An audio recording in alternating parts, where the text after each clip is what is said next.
Lord of Mystery. The Return of the Stars Chapter 341 to 360. Chapter 341 Struggling Faith inside the castle in South Wales. Azishara was lying comfortably in her nest, with a pile of dried fish on the left, another pile of dried fish on the right, and another pile of dried fish under her pillow. During this period, Sharon was busy playing puppets, and sometimes she might not move for several days, and she naturally became the boss of the entire castle. As long as she walked around the kitchen, she could harvest a pile of dried fish, and no one would stop her. They even prepared a small stove for her to cook some food for her. Compared with cooked food, she felt that the original dried fish tasted the most comfortable. In addition to material enjoyment, she could sleep until she woke up naturally every day, eat some dried fish when she woke up, and then continue to sleep, and she didn't have to go out for exercise at night. Sometimes when Sharon finished playing puppets, she would please accompany Sharon to the grass and forest. Life was so comfortable. Until someone pinched the back of her neck and lifted her, who was obviously fatter, from her nest. She knew that her dream was coming to an end. Azishara, you've had a good meal lately. There was murderous intent in this sentence, and Azishara hurriedly meowed softly to please the owner who had just returned from an outing. Asta glanced at the small piles of dried fish in the nest again, waved his hand, and asked the maids to clean up the nest. Azishara covered her eyes with her paws, feeling distressed and unable to bear to look directly. Your belly has gained at least several pounds, meow. Azishara protested. It was only a small roundness, and it would disappear with a few days of exercise. It seems that the dried fish needs to be locked in the warehouse to prevent you from getting up in the middle of the night to steal. Meow. After scolding Azishara, who was about to turn into a big orange, Hasta came to Sharon's room. There was no one in the room, and there was even no breath. Meow. Azishara jumped down from Hasta's arms, ran outside a closet, and scratched it gently with her little paws. Asta stepped forward and opened the door. In the dark environment, Sharon was motionless and acting as a qualified puppet. Breathing, heartbeat, breath. If Sharon was exhibited at this moment, I am afraid no one would think she was a living person. The whole person looked like an exquisite and beautiful dress-up doll or puppet. Asta did not disturb, just took a look and closed the cabinet door again. After leaving Sharon's room, Asta came to the study, where Keys had already been waiting with a stack of documents. Asta asked him to put the documents on the desk, leaned against the back of the chair, and listened to him talk about the changes in South Wiltshire during this period. It took him 13 days to go back and forth to Backland, and most of his time was wasted on the journey.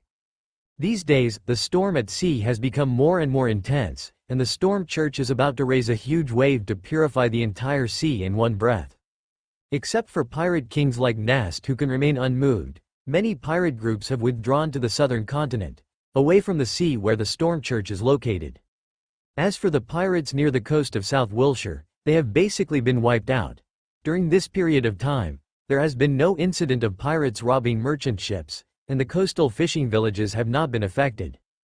The maritime trade of each port is becoming more and more prosperous, and the taxes paid are also increasing. There are even several big businessmen who come forward to donate money, saying that they are to raise military funds for the Navy's anti-piracy business. Everything is developing in a good direction, except for the growing dissatisfaction of Grand Duke Nanwire. It is naturally unbearable for him to watch himself make a lot of money and gain an excellent reputation. After all, these 8 important ports were his moneybags at the beginning. So he sent 2 waves of people to invite himself to discuss some matters. At that time, Asta had not returned yet, so he naturally declined easily. Just say that I need to rest at home for half a month, no, a month, after a trip back and forth. Asta made up a random reason and asked Keys to be responsible for sending Grand Duke Nanwire's invitation. Delay for a while, and if there is any movement in the southern continent, Grand Duke Nanwire will naturally calm down. I will go to deal with it now. After Keys left, Asta looked at the documents on the desk. In addition to some important documents signed recently, there are also several bills related to the 8 ports. Asta first read the data on the bill and murmured, no wonder Grand Duke Nanwell is so eager and envious. If I collect taxes at this rate for a year, I can at least make £1,000,000 gold pounds. 120,000 gold pounds. This money is the net profit after deducting various expenses, and he can move it to enrich his own treasury at any time. Once the port business develops, it will indeed be a huge profit. This is more than what Earl Hall and his bankers make. It seems that I have to let the South Continent make trouble for a while and have no power to look north, so that I can make more gold pounds. Asta fell into deep thought, tapping the table with his fingers. Now that the Mother Tree of Desire and the Superstar Overlord have left the South Continent with the members of the Rose School, the main operators there should be Adam, the true creator, and the original witch. As for the local forces, unless the god of death returns, they are destined to become chess pieces on other people's chessboards. Grey Carey. Let him continue to stay in the spirit world. Although the contract was signed, Asta did not think that he could use the true god, who was not sure whether it was the ancestor of the Phoenix or the Hades Emperor Salinger, at will.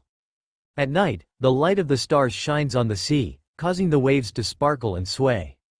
A ship is sailing casually on the Sonia Sea. It is rumored that the end of the Sonia Sea is the kingdom of the gods. According to the records of the Aurora Society, the kingdom of the Lord is at the end of the Sonia Sea. Unfortunately, there is a sea of ruins in the middle, blocking all brave explorers. Mr. A stood at the bow, using the stars in the sky to carefully compare the route on the map to confirm that the direction of the ship will pass through the dangerous area of the Sea of Ruins. It's a pity that Lord Ouroboros is not here now, otherwise he would definitely know how to pass through the Sea of Ruins and enter the kingdom of the Lord. Perhaps I will die in the Sea of Ruins, because the Lord will not allow a traitor who abandons his faith to enter his eternal kingdom. Mr. A was in a complicated mood and looked at the silent cabin. He is not a fool. Lord Ouroboros's attitude before has explained everything.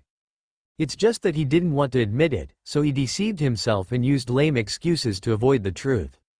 But the closer he got to the kingdom of the Lord, the more sober he became, and the harder it was to deceive himself. The one lying in the coffin in the cabin was not the Lord, but a god who came from nowhere. For some reason, he chose himself and made himself the spokesperson for his communication with the Lord. Your heart is confused. A voice sounded, and Mr. A felt a pious faith in his heart. Yes, my heart is confused, merciful Lord, can you answer my doubts? Mr. A prostrated himself on the ground, raised his head slightly, and looked at the figure he should have pursued all his life. Too clear-headed will only bring trouble to yourself. Lord, I can protect you until the end of my life. Mr. A showed a painful expression on his face, and said with a bit of sadness, but I still only want to die as a believer of the Lord. Did you only learn how to seek death on this long journey? Mr. A was silent, looking at the dreamlike sea of ruins in the distance, very beautiful and shocking. Perhaps only such a terrible and beautiful place can become the only way to the kingdom of the Lord.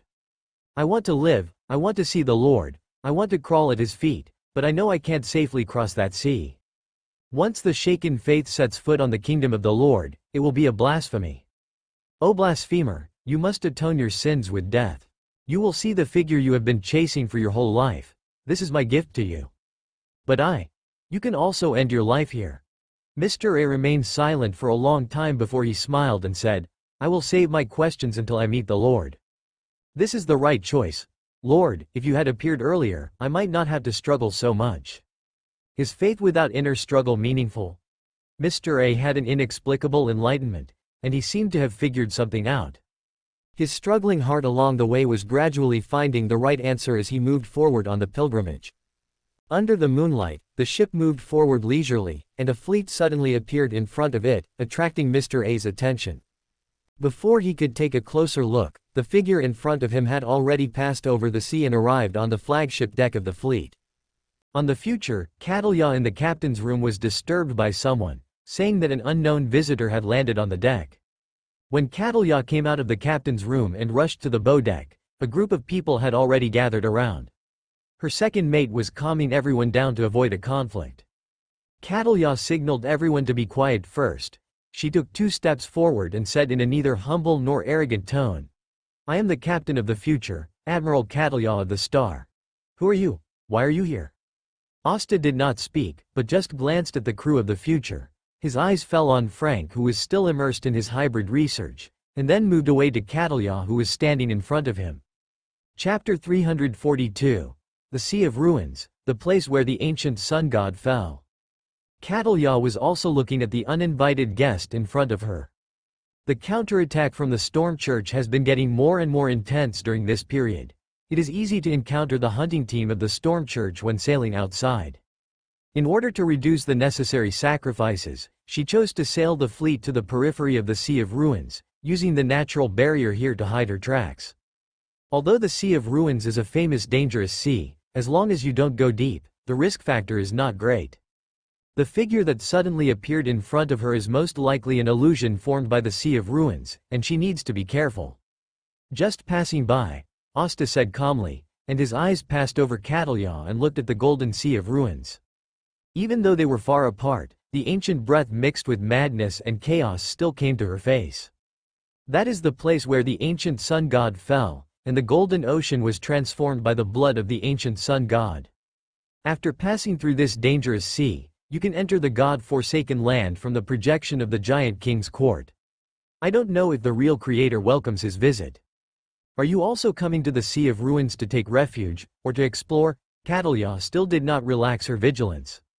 I am returning to the kingdom of God. Hester glanced at Catalya. The figure you are following is now following a figure that is out of reach. Catalya was panicked by having her thoughts seen through. Bernadette is a believer of the stars, and this news is no longer a particularly obscure secret on the sea. Who are you? Hester did not answer this question. He flashed through the future and passed by Frank, leaving a sentence, "Your mushrooms are growing very well." Frank looked up with joy, but could only see a figure heading to the Sea of Ruins. He thought about it, came to his captain, and said excitedly, "He is affirming my research. He is really a visionary person." This vision is really different. Catalya glanced at Frank and said nothing. After a while, when Mr. A's ship passed by, all the cannons on the future were aimed at him. Mr. A said calmly, "I came here to explore the Lord's kingdom, and I have no intention of conflicting with you." "Are you a member of the Aurora Society?" Catalya had a little disgust on her face. "I am just a devout believer of the Lord." The third mate on the deck had a cold face and was about to start. The members of the Aurora Society were all crazy. Once they met, it was normal to kill them and sink them into the sea to feed the fish. Catalya waved to stop them and asked, "Are you the only one on your ship?" Mr. A smiled and said, "I am just a follower, under the guidance of the Lord, heading to the kingdom of the Lord." The mysterious words made Catalya a little unhappy. "Captain, don't waste time with these crazy people. Let's get rid of him as soon as possible so that we can leave here." The third mate put forward his opinion. Catalya looked at the silent second mate Heath Doyle, who was also an extraordinary person of the Hanged Man path. Feeling Catalya's gaze, Heath Doyle said with a complicated look, "Did the Lord really give you guidance?" Since he set foot on this Hanged Man path, he had also listened to those mysterious whispers that were enough to drive people crazy and lose their minds. He had also thought about going to find the kingdom of the Lord. Unlike Mr. A, he did not choose to join the Aurora Society. "Haven't you met?" Mr. A's smile spread a little bit. Everyone felt an inexplicable coldness spreading, as if there were tentacles crawling on the surface of their skin. Heath Doyle shuddered, with horror in his eyes, and subconsciously looked at the back that had already gone away. Catalya said coldly, "This joke is not funny at all. The Lord is waiting for me. If you also want to witness a miracle, then follow me." Mr. A gradually showed a crazy look on his face, and said in a suppressed and eager tone, "The Lord is in his kingdom, waiting for our arrival. He is calling us. Let him leave." Catalya still did not choose to take action. This was her spiritual intuition. Her spirituality told her that the mysterious figure had been on this ship.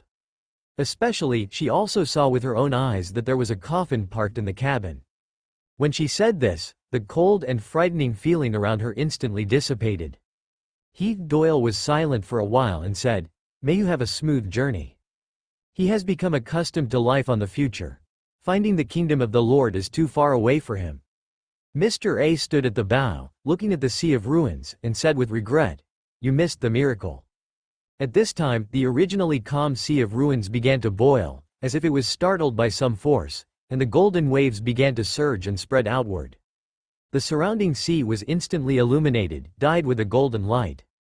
In those bright golden lights, illusions began to form, and mysterious whispers also came from all directions at this time. "Leave here quickly. Without any hesitation, Catalya ordered the fleet to run at full power and leave this sea area that had become very dangerous. The last two ships that did not have time to leave were swept by the golden waves and turned into an eternal background picture. The future seemed to be far away from the golden waves, but the sea ahead seemed to be suddenly cut off, and the original route could no longer be seen. At this time, a huge and slow panting sound was transmitted regularly into the ears of every crew member of the future. Catalya's face changed slightly, and the other crew members hurriedly picked up their weapons and stared at the sea with high alert. This is the periphery of the Sea of Ruins. Logically, this panting sound would not be heard. Only when you go deep into the ruins will you be affected. Heath Doyle covered his head with both hands and groaned in pain. There is a corpse. There is a huge corpse breathing there. He only had time to say these two sentences, and with a low roar, his body began to change, and his body was covered with tumor-like blood cells, which were covered with blood. Catalya hummed a spell, attracting the light of purification of pollution to sprinkle on Heath Doyle's body. The third mate cursed at the side. Damn it! It must be that the Aurora member who offended someone caused this disaster. Heath Doyle, who had regained some sanity, spoke quickly. Quick, follow that boat, or we will all die here. Catalya looked around and found that the seemingly insignificant boat was actually sailing calmly on the Golden Ocean without any abnormality. Even the sea area near the boat was much gentler and quieter than other places. The passage it passed through was like a starlight passing through the Golden Ocean. Turn around. Follow that boat. Catalya made a decisive decision. The future turned around and followed the traces left by the boat. The future caught up with Mr. A's boat smoothly. He came to the stern and looked at the future that deliberately slowed down and followed behind. Heath Doyle, who had gradually recovered, volunteered. Captain, let me talk to him. I have a lot of questions to think through. I'll go with you. Catalya also had a lot of questions in her heart. Mr. A just watched Catalya and the others quietly. Heath Doyle couldn't wait to ask. Did the Lord really send down the oracle? Mr. A smiled. Haven't you seen the Lord? The same sentence sounded different at this moment. What I thought was a joke turned out to be true. The mysterious man just now was the incarnation of the real Creator. Is it possible? This is too dreamy. The incarnation of the real Creator just passed by them like this? But if it weren't for the protection of the gods, how could such a small boat sail smoothly in this dangerous sea? If it weren't for the Lord's protection, I would have fallen into the abyss when I stepped into this sea. Mr. A's eyes fell on Heath Doyle and said seriously, if you are also a believer of the Lord, then you will witness the greatest miracle. I am not worthy of seeing the true face of the Lord. Heath Doyle's eyes showed a painful expression. His faith was not so firm, and it was only because of the short miracle that his faith was awakened a little at this moment. What a pity. Mr. A sighed. He really wanted to share his joy at this moment with others. Catalya said calmly, can you tell us about your experience along the way? I am happy to share the Lord's gift with you. Mr. A began to slowly tell about his journey along the way. There is really not much to praise about the journey, as plain as water. Rather than saying it is a journey, it is better to say that it is Mr. A's perception of the pilgrimage. Catalya still listened patiently, trying to piece together the original appearance of the matter from some words. Heath Doyle listened very carefully, especially when Mr. A mentioned that the hanged man symbolized burden and sacrifice. He was enlightened. After telling his journey, Mr. A looked at the dim sky with stars and murmured, it's almost dawn. Catalya's heart moved slightly, and she wanted to ask what the special meaning of this sentence was, but suddenly she felt her body wrapped by some force, and in the blink of an eye she was sent to the deck of the future. Heath Doyle was also shocked with her. Is this the power of the gods? Catalya was shocked and felt deeply afraid. The real Creator is not a kind and true God, but an evil God, a symbol of corruption and pollution. Maybe he made such a fuss to use the future for a sacrifice ceremony. In the early morning, a new day came. In Punning Port, Hastur woke up from his deep sleep, and there was still some pain in his head. Last night's descent of the gods consumed too much energy, resulting in a loss of spiritual power, and he has not recovered until now. Chapter 343 Fish-Shaped Mushroom Man. Meow. Azishara jumped on the quilt, curled up on Hastur's chest, raised her little eyes, and showed a flattering cat-like smile. There was no way. The number of dried fish collected in it had plummeted in the past 2 days, and it was also strictly required to control its diet. It could only try to please the owner who had the power of dried fish. Hasta rubbed his painful eyebrows and corners of his eyes, then stretched out his hand to stroke Azishara's little head for a while before getting up from the bed. After going to the bathroom to wash up and come out, I was surprised to find that Sharon finally came out of the cabinet today and seemed to be in a good mood. Hasta invited her to have breakfast with her, and she did not refuse. Azishara also approached Sharon and let her hold her. In the restaurant on the first floor, Hasta and Sharon enjoyed 7 or 8 exquisite breakfasts, and Azishara ate small meatloaf mixed with nutritious meats cooked for her in a special stove. This made Azishara's eyes brighten instantly, and she suddenly overcame the frustration of not having any dried fish to eat. Hasta returned to Backland on this trip and brought 3 more chefs, who were dedicated to cooking various delicacies. After breakfast, Hasta and Sharon, who had rarely finished playing, took Azishara and wandered outside in the garden. Hasta also took the opportunity to update Sharon on the latest situation between Marich and the Temperance Party. Sharon just listened silently. After Hasta finished speaking, she spoke softly. "I want to go to the southern continent." Asta frowned subconsciously. All the forces in the southern continent were mixed and entangled, and the situation was extremely chaotic. It was best to stay away at the moment. "I received news that the members of the Indulgent sect have left the southern continent. It's time to go back and rebuild the True Rose School." Sharon rarely spoke too much and continued. "My teacher once assisted her father in establishing the Highland Kingdom. Now the kingdom needs help." Hearing this, Hasta finally said, "Is this what your teacher meant?" Sharon shook her head. "This is my own idea, too dangerous." "I know." Sharon and Hasta looked at each other, then fell into a brief silence. Hasta's tone softened a little. "I don't want you to take risks. This is what I have to do." Sharon's calm eyes showed little emotion, but her words were firm. "Let me ask Mrs. Lisa to accompany you. You need her help more than me." Sharon took out the destiny charm and whispered, "It's enough for me." Hasta was about to say something when Sharon smiled slightly and said, "Trust me." In response, Hasta could only nodded and agreed to Sharon's adventure in the southern continent. Sharon should have decided on this trip to the southern continent when she left Backland. Now she is already familiar with the various abilities of the puppet sequence. A demigod can indeed change many things. Meow. Azishara reluctantly snuggled into Sharon's arms. It was not until Sharon said that she would bring it some dried fish from the southern continent that it felt much better. Sharon is a person who can go as soon as she wants. In the afternoon, she took the ferry to the southern continent. After watching Sharon leave, Hasta sighed softly and stroked Azishara's head. "Little one, it will be even harder for you to eat dried fish in the future." Meow? Azishara almost exploded and even lost the dried fish? Then wouldn't Azishara suddenly have to face double sorrow? Just when Hasta was about to take Azishara for a walk along the seaside, he heard Mr. A's urgent prayers for help, one after another, very urgent. In the Sea of Ruins, the golden water is surging all the time, setting off a big wave that is higher than the last wave. A small boat led the way, and the future followed closely behind and moved slowly. Everything was going well until aboard the future, Frank's carefully cultivated mushrooms developed a deformed mutation. Frank, who heard Hasta's praise yesterday, began to study his mushroom hybridization technology. He thought that he had gone deep into the Sea of Ruins and would definitely not be able to get out in a short time.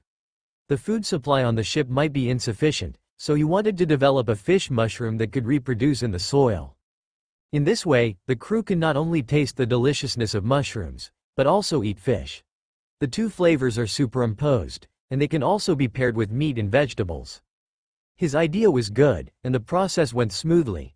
He successfully planted the mushrooms in the fish's belly, then dug a hole of a suitable size in the soil in the empty barrel, planted the fish head in it, and then watered it with some water from the sea, the golden water inside. It took him half a day to finally cultivate fish-shaped mushroom number 1, and then improved it and cultivated fish-shaped mushroom number 2 and fish-shaped mushroom number 3. But just when everything was going well, fish mushroom number 3 began to grow crazily. They no longer needed to absorb nutrients from the soil, and a large mushroom bush grew as soon as they landed on the ground. Moreover, the mushrooms also grow in the wind, as if they can absorb sufficient nutrients directly from the air. At first he was a little happy, because this way all the crew could eat new food that was both nutritious and tasty. But these mushrooms grew to the size of half an adult, and even grew a pair of legs. They can walk upright and produce small mushrooms wherever they go. Sometimes they open their mouths and spit out a large mushroom bush. Soon, the mushrooms were dissatisfied with staying in the cultivation cabin and began to expand their territory. When Cthulhu found out, she was so angry that she almost slapped Frank unconscious. Fish head, mushroom body, human legs, some with 3 legs, some with 4 legs, and some even with black hair on their legs. These strange things, she really wanted to stuff them into Frank's stomach one by one. Seeing the mushroom people continue to multiply, Cthulhu made a prompt decision and chose to burn them with fire. But she didn't expect that after the mushroom people were burned by the flames, they actually produced a hallucinogenic light purple smoke, which, combined with the illusion of the Sea of Ruins, put the entire future in danger. Mr. A on the boat was originally just watching from a distance, but the light purple smoke drifted with the wind, and he was also tricked. In addition, some mushroom people burned by the flames jumped into the sea, avoided the flames, and then climbed onto the boat and continued to multiply. Mr. A couldn't deal with all these mushroom people by himself. Seeing that they were about to disturb the Lord's peace, he could only pray madly to the Lord in his heart, praying for the Lord's coming. But he was swallowed by the illusion before the Lord came. When Hasta came, Mr. A on the boat had disappeared, leaving only a group of fish-shaped mushroom people who were multiplying everywhere. This mushroom king really lived up to his reputation. The corners of Hasta's mouth twitched slightly, and his fingertips raised a touch of the purifying holy light belonging to the authority of the eternal scorching sun, and the mushroom people in groups turned into countless light spots and dissipated. After dealing with the mushroom people on the boat, Hasta came to the future again. There was no trace of people on the ship, only a mushroom kingdom. After purifying these weird mushrooms that were unsightly, Hasta drew out a fragment of fate in the air. The screen clearly showed the moment when everyone was swallowed by the illusion. The Sea of Ruins is hard to distinguish between reality and illusion. Sometimes, illusion is reality. The fallen ancient sun god, the chaotic authority left here is enough to replace the real with the fake. After understanding this, Hasta also stepped into the world of illusion. On the blue sea, seagulls flew in the direction of the sea breeze. There were 3 suns hanging high in the sky. One of the suns had a single eye in it, and the other sun was dragged by 2 golden Pegasus horses running in the sky. Only one sun was normal. This was not the Black Monastery, but more like a mixed fantasy. Asta looked around and soon found Mr. A at this moment. He was facing the direction of the one-eyed sun and worshipping devoutly. Just below the one-eyed sun stood a black mountain. A sparkling passage connected Mr. A to the mountain. When Asta arrived, Mr. A stretched out a finger on his right hand and whispered, indicating that Asta could not speak. After a while, he laughed and said in a low voice, "Listen to me. The Lord is watching everything in his kingdom. As long as we offer our sincere faith, he will lead us to his kingdom."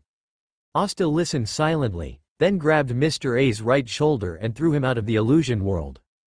After dealing with Mr. A, Asta walked along the sea, met the crew of the future on the way, and gently fanned a gust of wind, sweeping them out of the illusion world. After walking for a while, Asta found Frank, who was still obsessed with studying new mushrooms. This time, his research topic was on how to hybridize mushrooms with jellyfish to produce fluorescent mushrooms.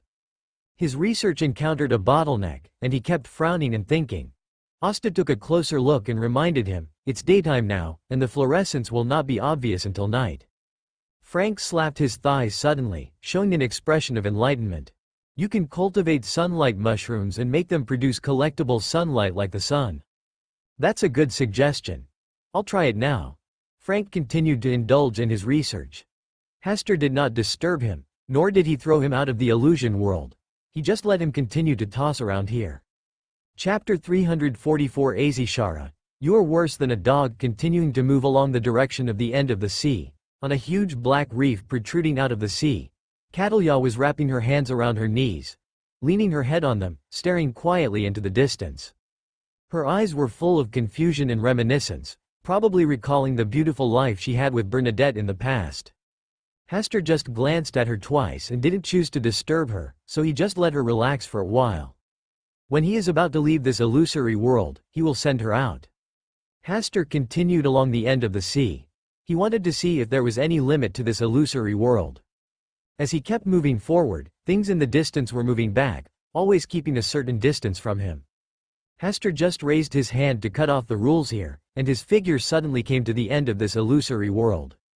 When he stepped onto the holy mountain that Mr. A worshipped devoutly, the giant hanging upside down on the cross stood on the top of the holy mountain. He began to wake up from silence, and a pair of eyes appeared in the shadow curtain behind him. It was the true creator who sensed the relevant changes and cast a watching gaze. For a being at his level, it is easy to do this, stars. The true creator's voice was not loud, but it stirred up a stormy sea, and the originally blue water turned into a black ocean in an instant. I thought you would wait until I set foot in your divine kingdom before you show up. You will not set foot in my kingdom of God. You can still tell if you look at it from a distance. Is this container easy to use? Very good. Do you want to take it back? After a while, the true creator said, "This is the price paid in advance." Hasta chuckled and said, "I didn't make any deal with you." The true creator said nothing more. He withdrew his gaze, and the holy mountain also disappeared. The price paid in advance is not enough. Hasta whispered, turned and left here. This illusory world has lost the value of exploration for him. Passing by Catalya on the way back, she finally put away her reminiscing expression and stood up, with a solemn look on her face, but did not speak. She had too many questions she wanted to ask, but she was afraid of hearing words she shouldn't hear. Sometimes exploring too much is not a good thing. Asta had no intention of chatting with her, and just said, "It's time to leave." Catalya nodded, and then was sent out of the illusion world. She was dazed for a moment, then gradually returned to her former ability, and began to ask people to count the crew members on the future. Finally, she discovered that Frank, the culprit of this trouble, had not returned yet. She frowned slightly and glanced at the mysterious figure on the boat. After hesitating for a while, he decided to go and find out in person. He is continuing to study mushrooms in the illusion world. This was the last answer Catalya asked, and her worries eased a little. In the fantasy world, Frank is researching a mushroom that can explode automatically. It can be fried on weekdays, and can be thrown out as a bomb when encountering enemies. Punning port at night. As more and more business guests come and go, every night, the entire port is illuminated with lights, turning it into a city that never sleeps. It seemed to be even more lively and bright than the night in the capital Backland. However, as the number of people increases, various drunken conflicts continue to increase. Especially every night, there is a little black cat walking through the eaves, roofs, and deep in the alleys, instigating fires. Guests who have drunk a lot of alcohol will inevitably start fighting and causing trouble if they accidentally encounter them. This caused the confinement room of the port security patrol to be overcrowded for a while. In this regard, Hasta just asked the security patrol team to expand a few confinement rooms, and then turned a blind eye to the matter. At around 3 o'clock in the night, a little black cat came back with a yawn, and landed lightly in front of the window sill. He raised his sleepy eyes and looked at the owner who was sleeping soundly in the room. He couldn't help but wave angrily. Little pause, and then returned to their own nest to rest. The next day, just after dawn, the dog was picked up from the den by its hard-hearted owner, who said that the best plan for the day is in the morning, and let it go out to exercise and lose weight. After spending 2 weeks in this inhumane life, Azishara suddenly felt a comfortable and indescribable feeling in her body late one night. This feeling had occurred before, and its owner told it that it was a sign of complete digestion of the potion. Looking at the dim night, Azishara's little mind only thought for a second before deciding to go back to the den to sleep and tell her master tomorrow. Has the instigator potion been completely digested? The next day, Hasta urged Azishara to go out and stretch her muscles as usual, and Azishara informed her of the breaking news. Meow. Azishara raised her little head and looked at her master with a proud expression. It instinctively thinks that this is a good thing, it can be praised, and at least it can eat a few more small dried fish. Asta sighed and said, "It's really not easy, it's been more than half a year." Meow. Azishara had a puzzled expression on her face. Why was it different from what she thought? You spent more than half a year on a sequence 8 potion. You can't even compare to a dog. How can you be so proud? Hasta said, and flicked Azishara's head. If he hadn't been forcing her all this time, with Azishara's idle nature, it would take at least 2 months to completely digest the instigator potion. This speed is already very slow. After all, Azishara knew the existence of the acting method as soon as she entered the extraordinary world. He and Sharon had taught her the key points of the instigator acting many times. Under normal circumstances, 3 months is the average level. But Azishara took more than half a year, which shows that she is extremely lazy. Azishara stared at her eyes in dissatisfaction.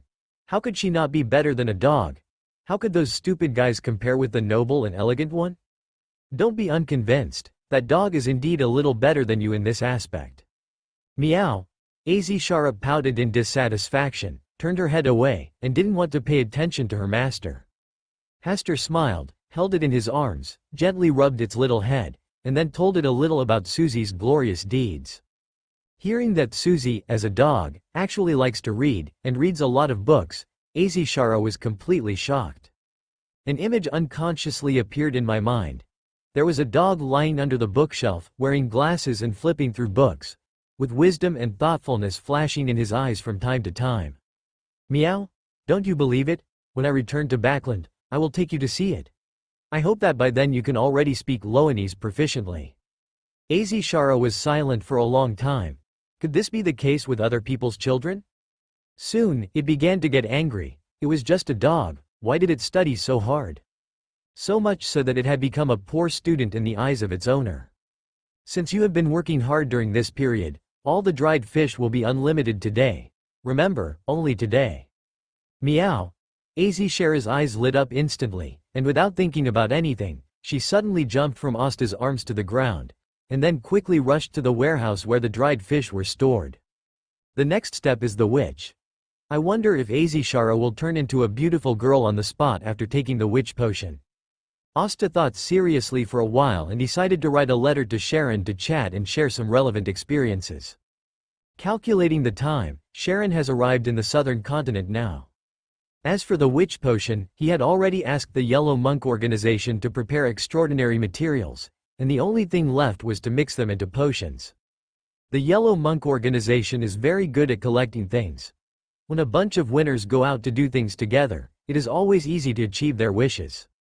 At night, Asta came to the study, and 008 couldn't wait to move his butt and jumped to Asta with the pen case on his head. Be quiet first. Asta held an ordinary feather pen and tapped the pen case twice, and 008 was quiet. Taking a blank paper, Asta thought for a while before slowly writing. It took half an hour to write this letter, blew the whistle, and summoned the spirit world messenger. When the crack in the spirit world appeared in the study, 008 moved slightly to get closer to Hasta. The little firebird Gregory poked her head out of the crack in the spirit world, chirped twice, and flew to Hasta's shoulder. Hey, you seem to have gained a lot of weight recently.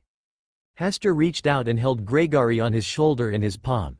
After observing carefully for a while, he finally determined that Gregory's condition was much better than before. It should be the result of his recuperation in the spirit world during this period of time. In addition, the war in the southern continent continued, and the breath of death was the best nourishment for him. Chirp. Gregory raised her head slightly, looking very proud, and seemed to be very satisfied with her current condition. Come, give this letter to Miss Sharon. She is currently in the southern continent. You should recognize her, right?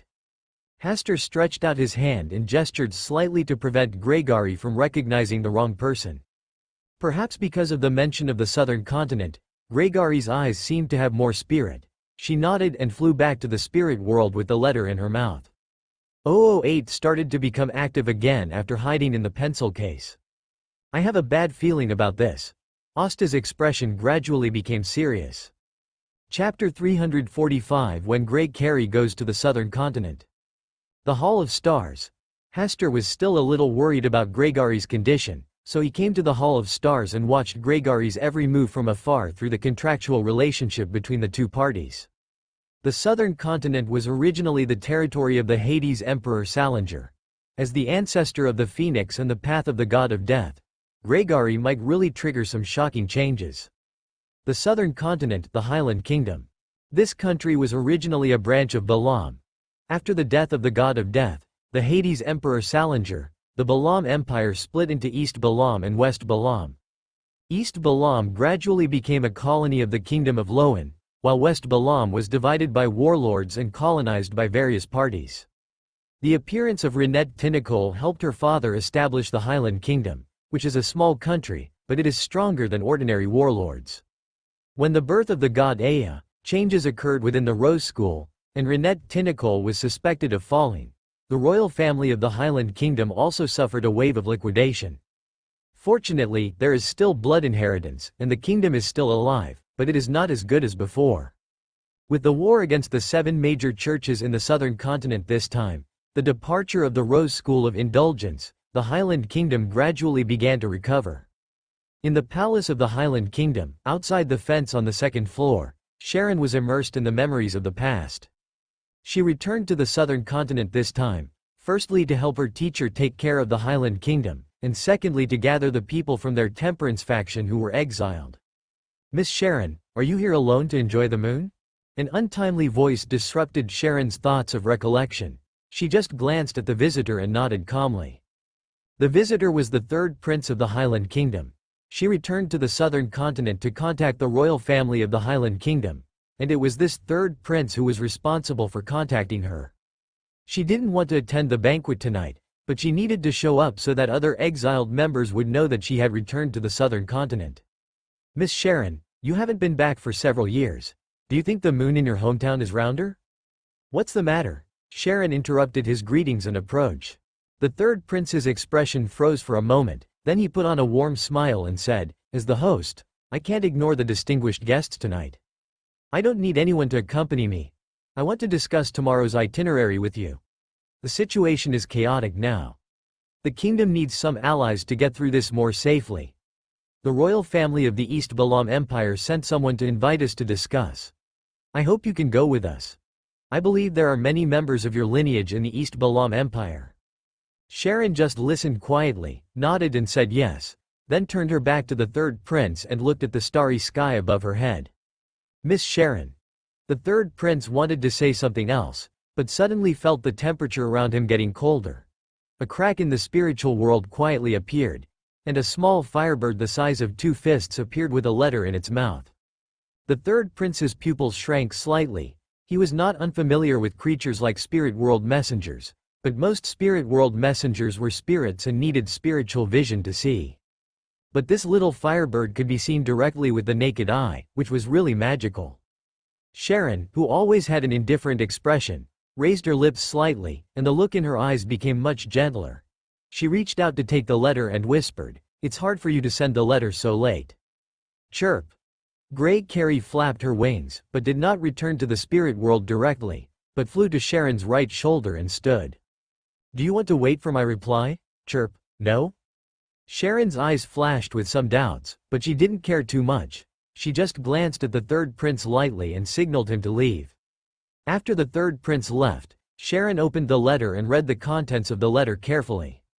Seeing Hester's complaints and worries between the lines, she couldn't help but smile. Hester also mentioned to her whether Azishara would become a beautiful girl when she was a Sequence 7 witch. In her cognition, Azishara will become a woman, but she has never seen an example of whether she will become a beautiful girl. So she has no answer to Hester's worry that Azishara will become ugly and old. But one thing is certain, in the extraordinary world, appearance is not so important. When Sharon just had this thought, she caught a glimpse of the following text of the letter. "Don't say that appearance is not important. I am a firm face control. If Azishara becomes too ugly, I will definitely give her a full facelift. I don't ask for your 100% appearance, but at least 70% or 80%. This seems a bit difficult, so I will lower the standard a little bit. If you have 40% or 50% of your appearance, I can barely accept it. It really can't be lower. If it is lower, it is better to maintain the form of a cat. At least it looks much cuter, and you can pet the cat at ordinary times. If it really becomes a human, I dare not hold it in my arms casually." Sharon read very slowly. She understood Hester's worries and had the same worries in her heart. Azishara also grew up under her watch. At the end of the letter, there was a short poem. She was a little lacking in knowledge in this area, and felt that it should be a sentence from Russell's love poem. After reading the letter, Sharon put it away and looked at the little firebird on her shoulder. I haven't replied yet, you can go back first. Chew. Grey Carrie shook her head, her eyes seemed a little deep. Do you want to stay here to entertain me? Chirp. Gregory still shook her head, lowered her head slightly and combed the feathers on her chest with her beak. Sharon was a little curious. After thinking for a while, a somewhat absurd idea came to her mind. Could it be that Hasta deliberately sent it to protect her? Until the end of the banquet, Gregory did not leave, but stayed on Sharon's shoulder, with a gloomy look, and sometimes showed a thoughtful and reminiscent look.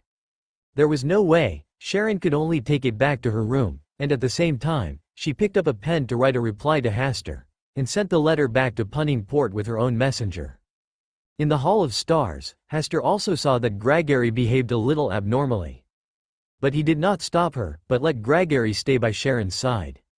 With him, even if the entire southern continent was in chaos, he could protect Sharon's safety. And Hasta also wanted to take this opportunity to see clearly whether Gregory, who had signed a contract with him, was the ancestor of the Phoenix, or the Hades King Salinger, or both. The third prince who silently watched Sharon from behind doesn't look like a good guy. Asta's thoughts turned to the third prince of the Highland Kingdom. Just now, with the help of Gregory's perspective, he clearly saw the third prince standing in the distance, staring at Sharon. When Sharon in Gregory's perspective was resting, Asta retracted his gaze, scanned the stars, and confirmed that there was nothing wrong with them before logging off. Asta, who returned from the Hall of Stars, was not sleepy. He came to the study and took out 008 from the pen case. Master, dear master, you finally remembered your most loyal pen. It has been waiting for your call and is ready to solve all your worries and sorrows at any time. 008 wrote a long paragraph of flattering content on the blank paper very smoothly. Asta tapped the table with his fingers and said, across this sea, can you curse people far away in the southern continent?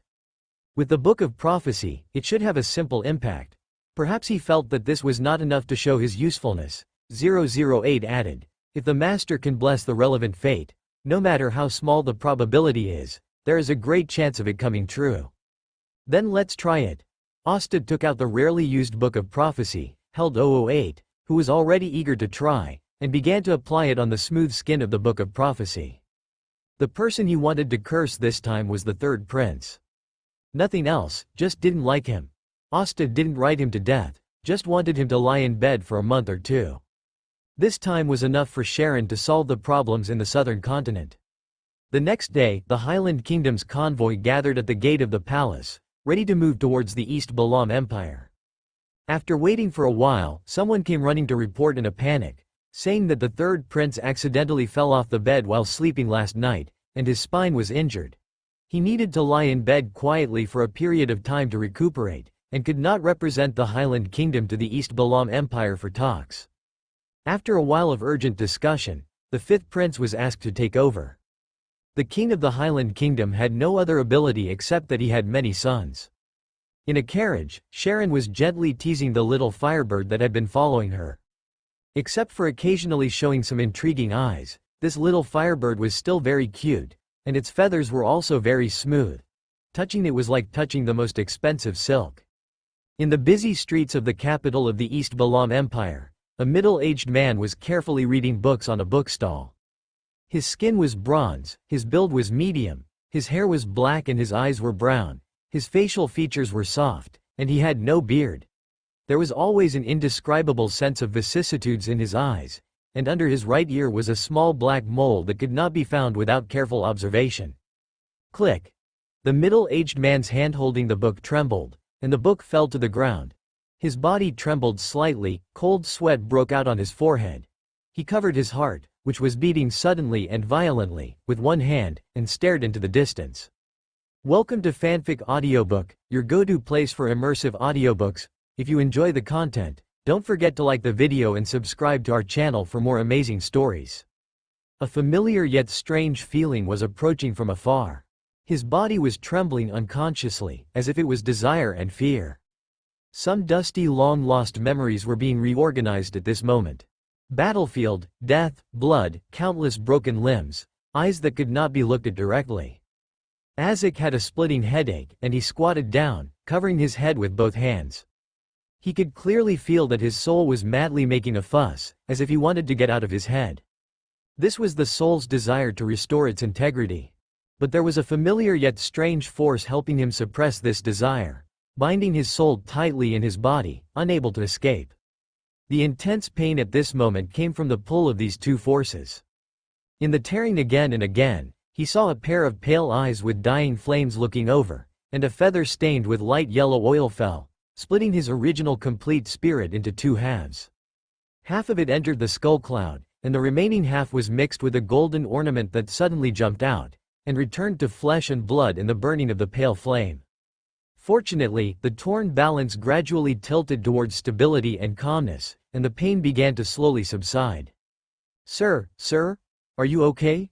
The bookstall owner looked at the customer who suddenly appeared abnormal in front of him with concern. I'm fine, sorry to worry you.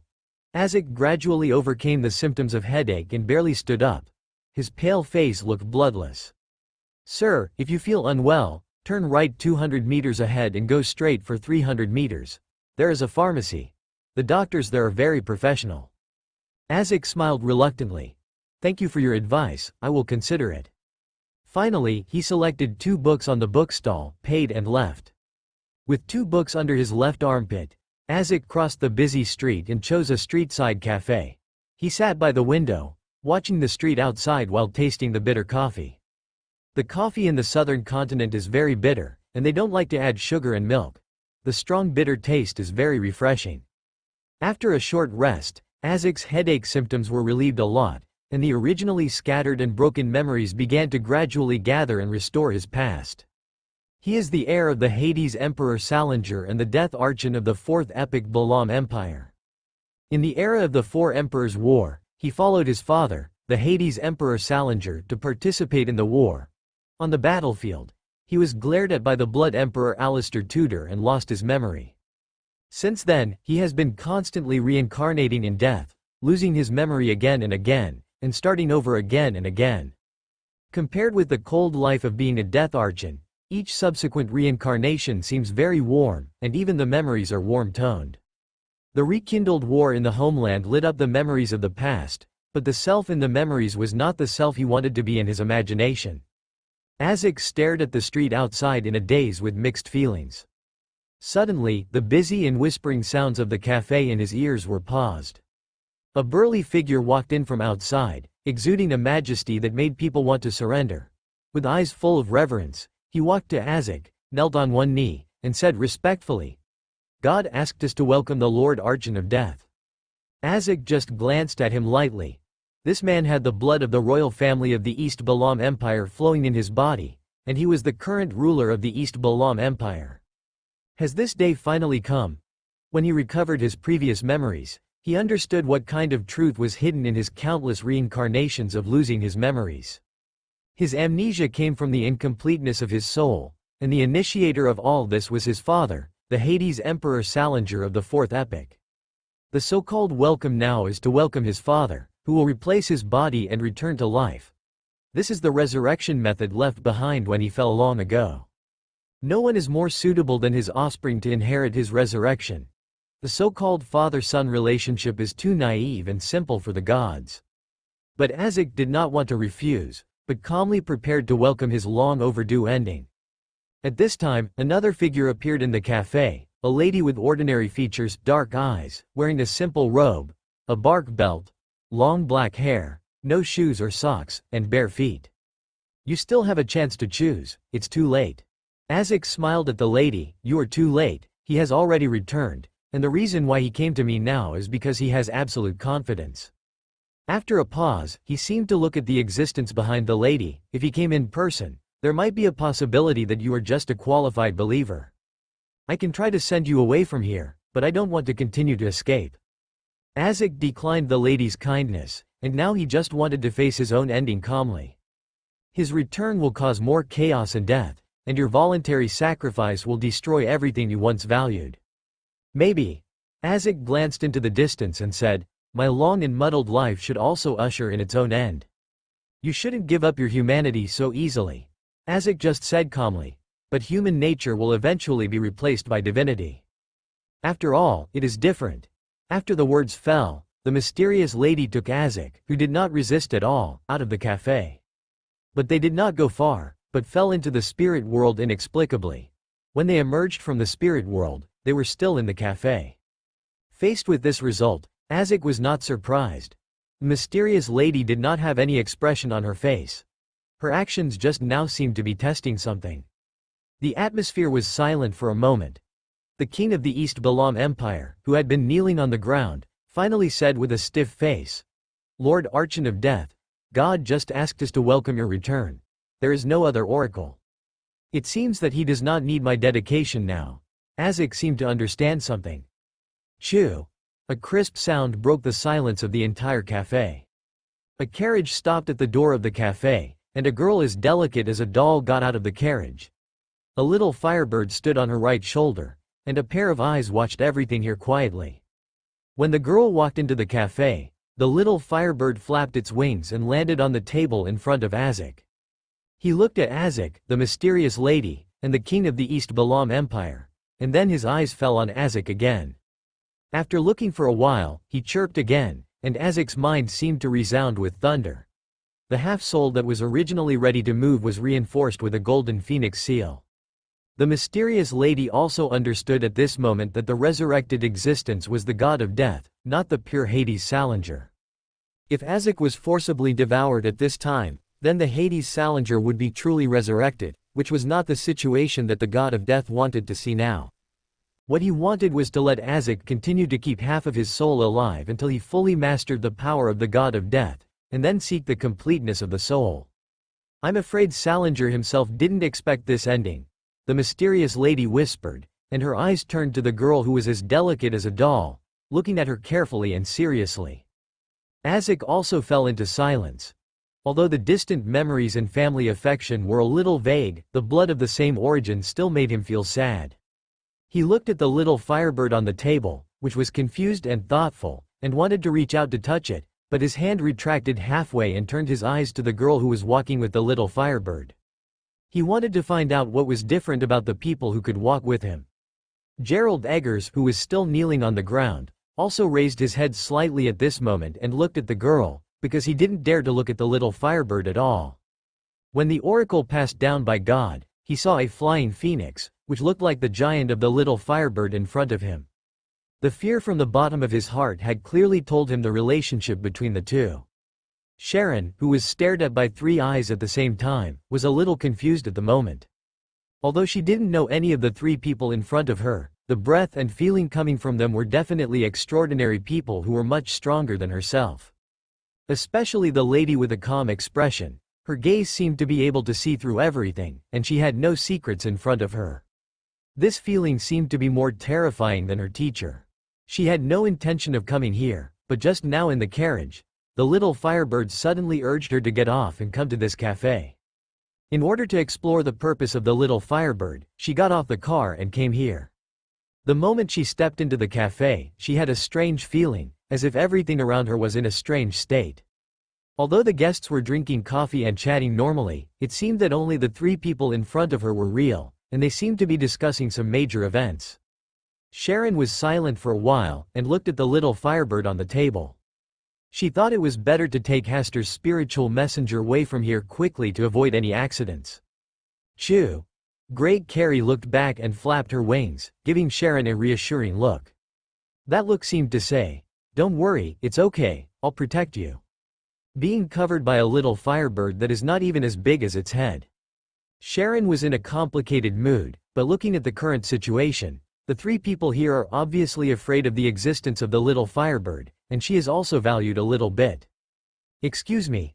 Sharon was the first to speak and break the silence here. "You are very lucky," the mysterious lady said, and then said to the little firebird, "I hope you don't repeat the path of Salinger." "Kai." The little firebird replied, and the mysterious lady disappeared, like a portrait that was suddenly erased.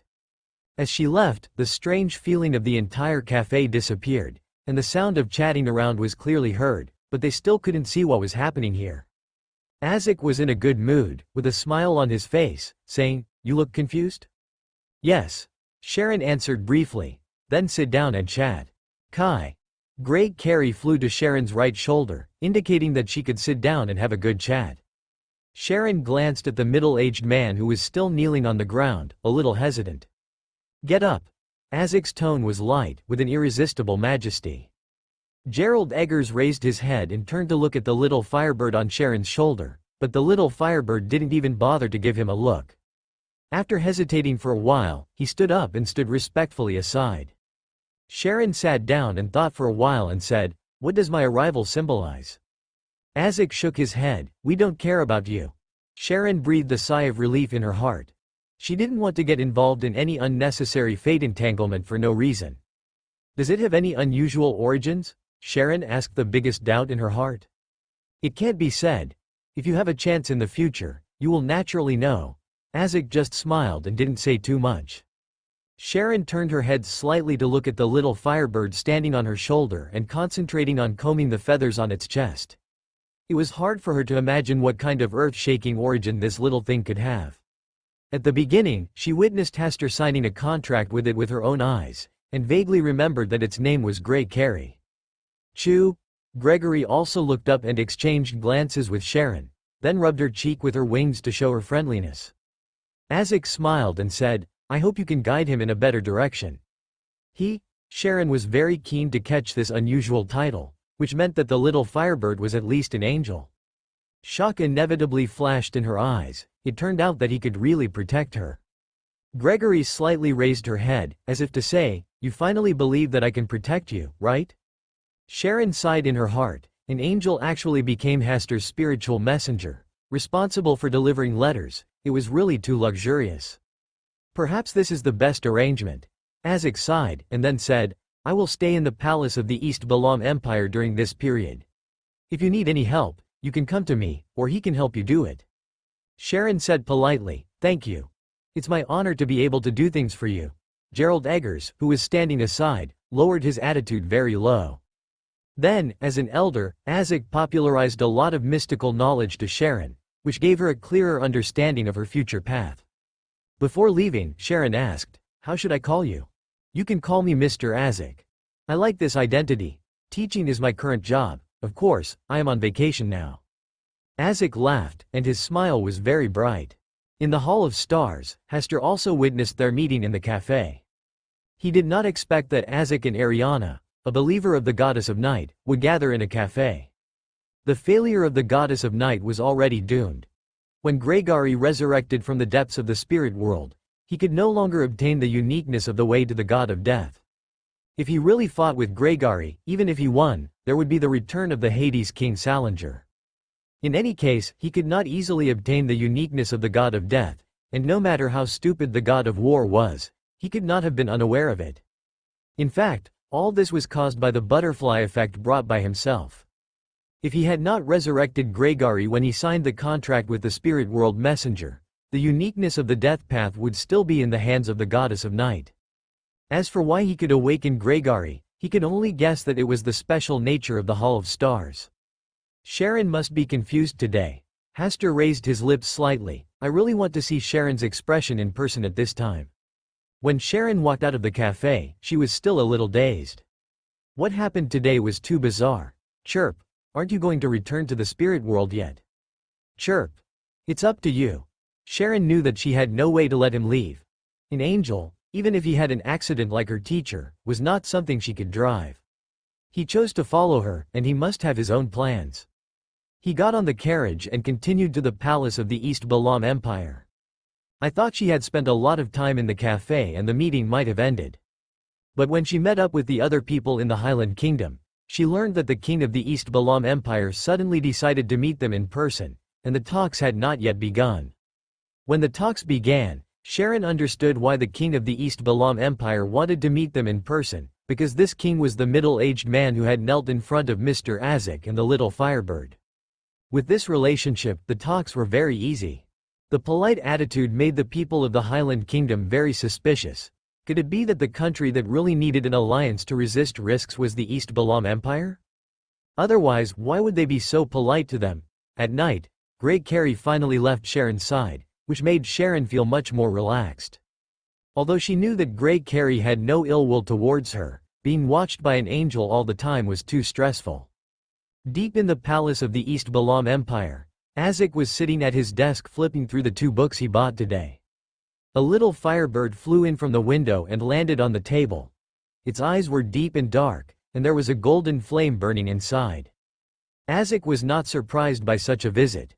He already knew that the day was just a simple prelude and the night was the real beginning. He had no idea what the purpose of the resurrected god of death was, and could only guess. I came here to give you 2 choices. The first choice is that you help me suppress Salinger's consciousness. When I fully master the power of the god of death, I will return half of your soul to you so that you can restore your complete soul. After that, you will no longer lose your memory and will still be a Sequence 2 Archon of Death. If you want, you can become my angel. The second choice, if you want to resurrect Salinger and let him be reborn in your body, then I can only choose to kill you and cut off the possibility of Salinger's recovery. You should understand that in the struggle for power, I can't let this hidden danger exist. A voice that couldn't be distinguished between male and female came from the mouth of the little firebird. The golden flames dancing in his eyes were faintly visible with a circle of pale flames. That was proof that the Hades Emperor Salinger had not been completely devoured. Originally, he did not want to meet Azek so early, because it would cause Salinger's consciousness to awaken, which would be detrimental to his mastery of the complete power of the god of death. But he saw a corner of the future with the help of the contract signed with the stars. If he did not take this trip, other variables might arise. So he took the opportunity to deliver the letter and stayed by Sharon's side, and then appeared in front of Azek.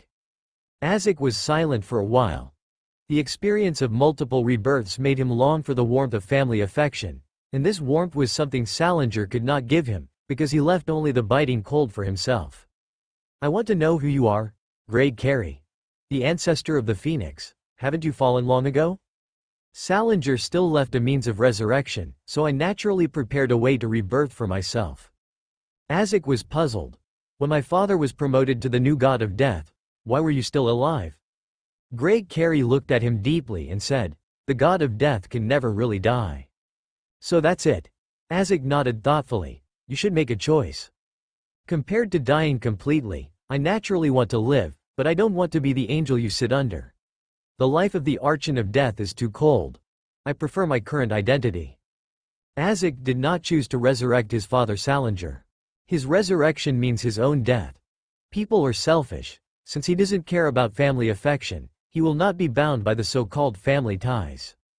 He prefers his current life, living as Azek, a teacher of history at Hoi University.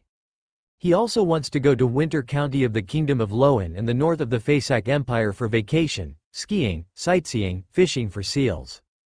If a person is too bored, he can also bring his student Klein, who is like himself, gentle and likes a peaceful life.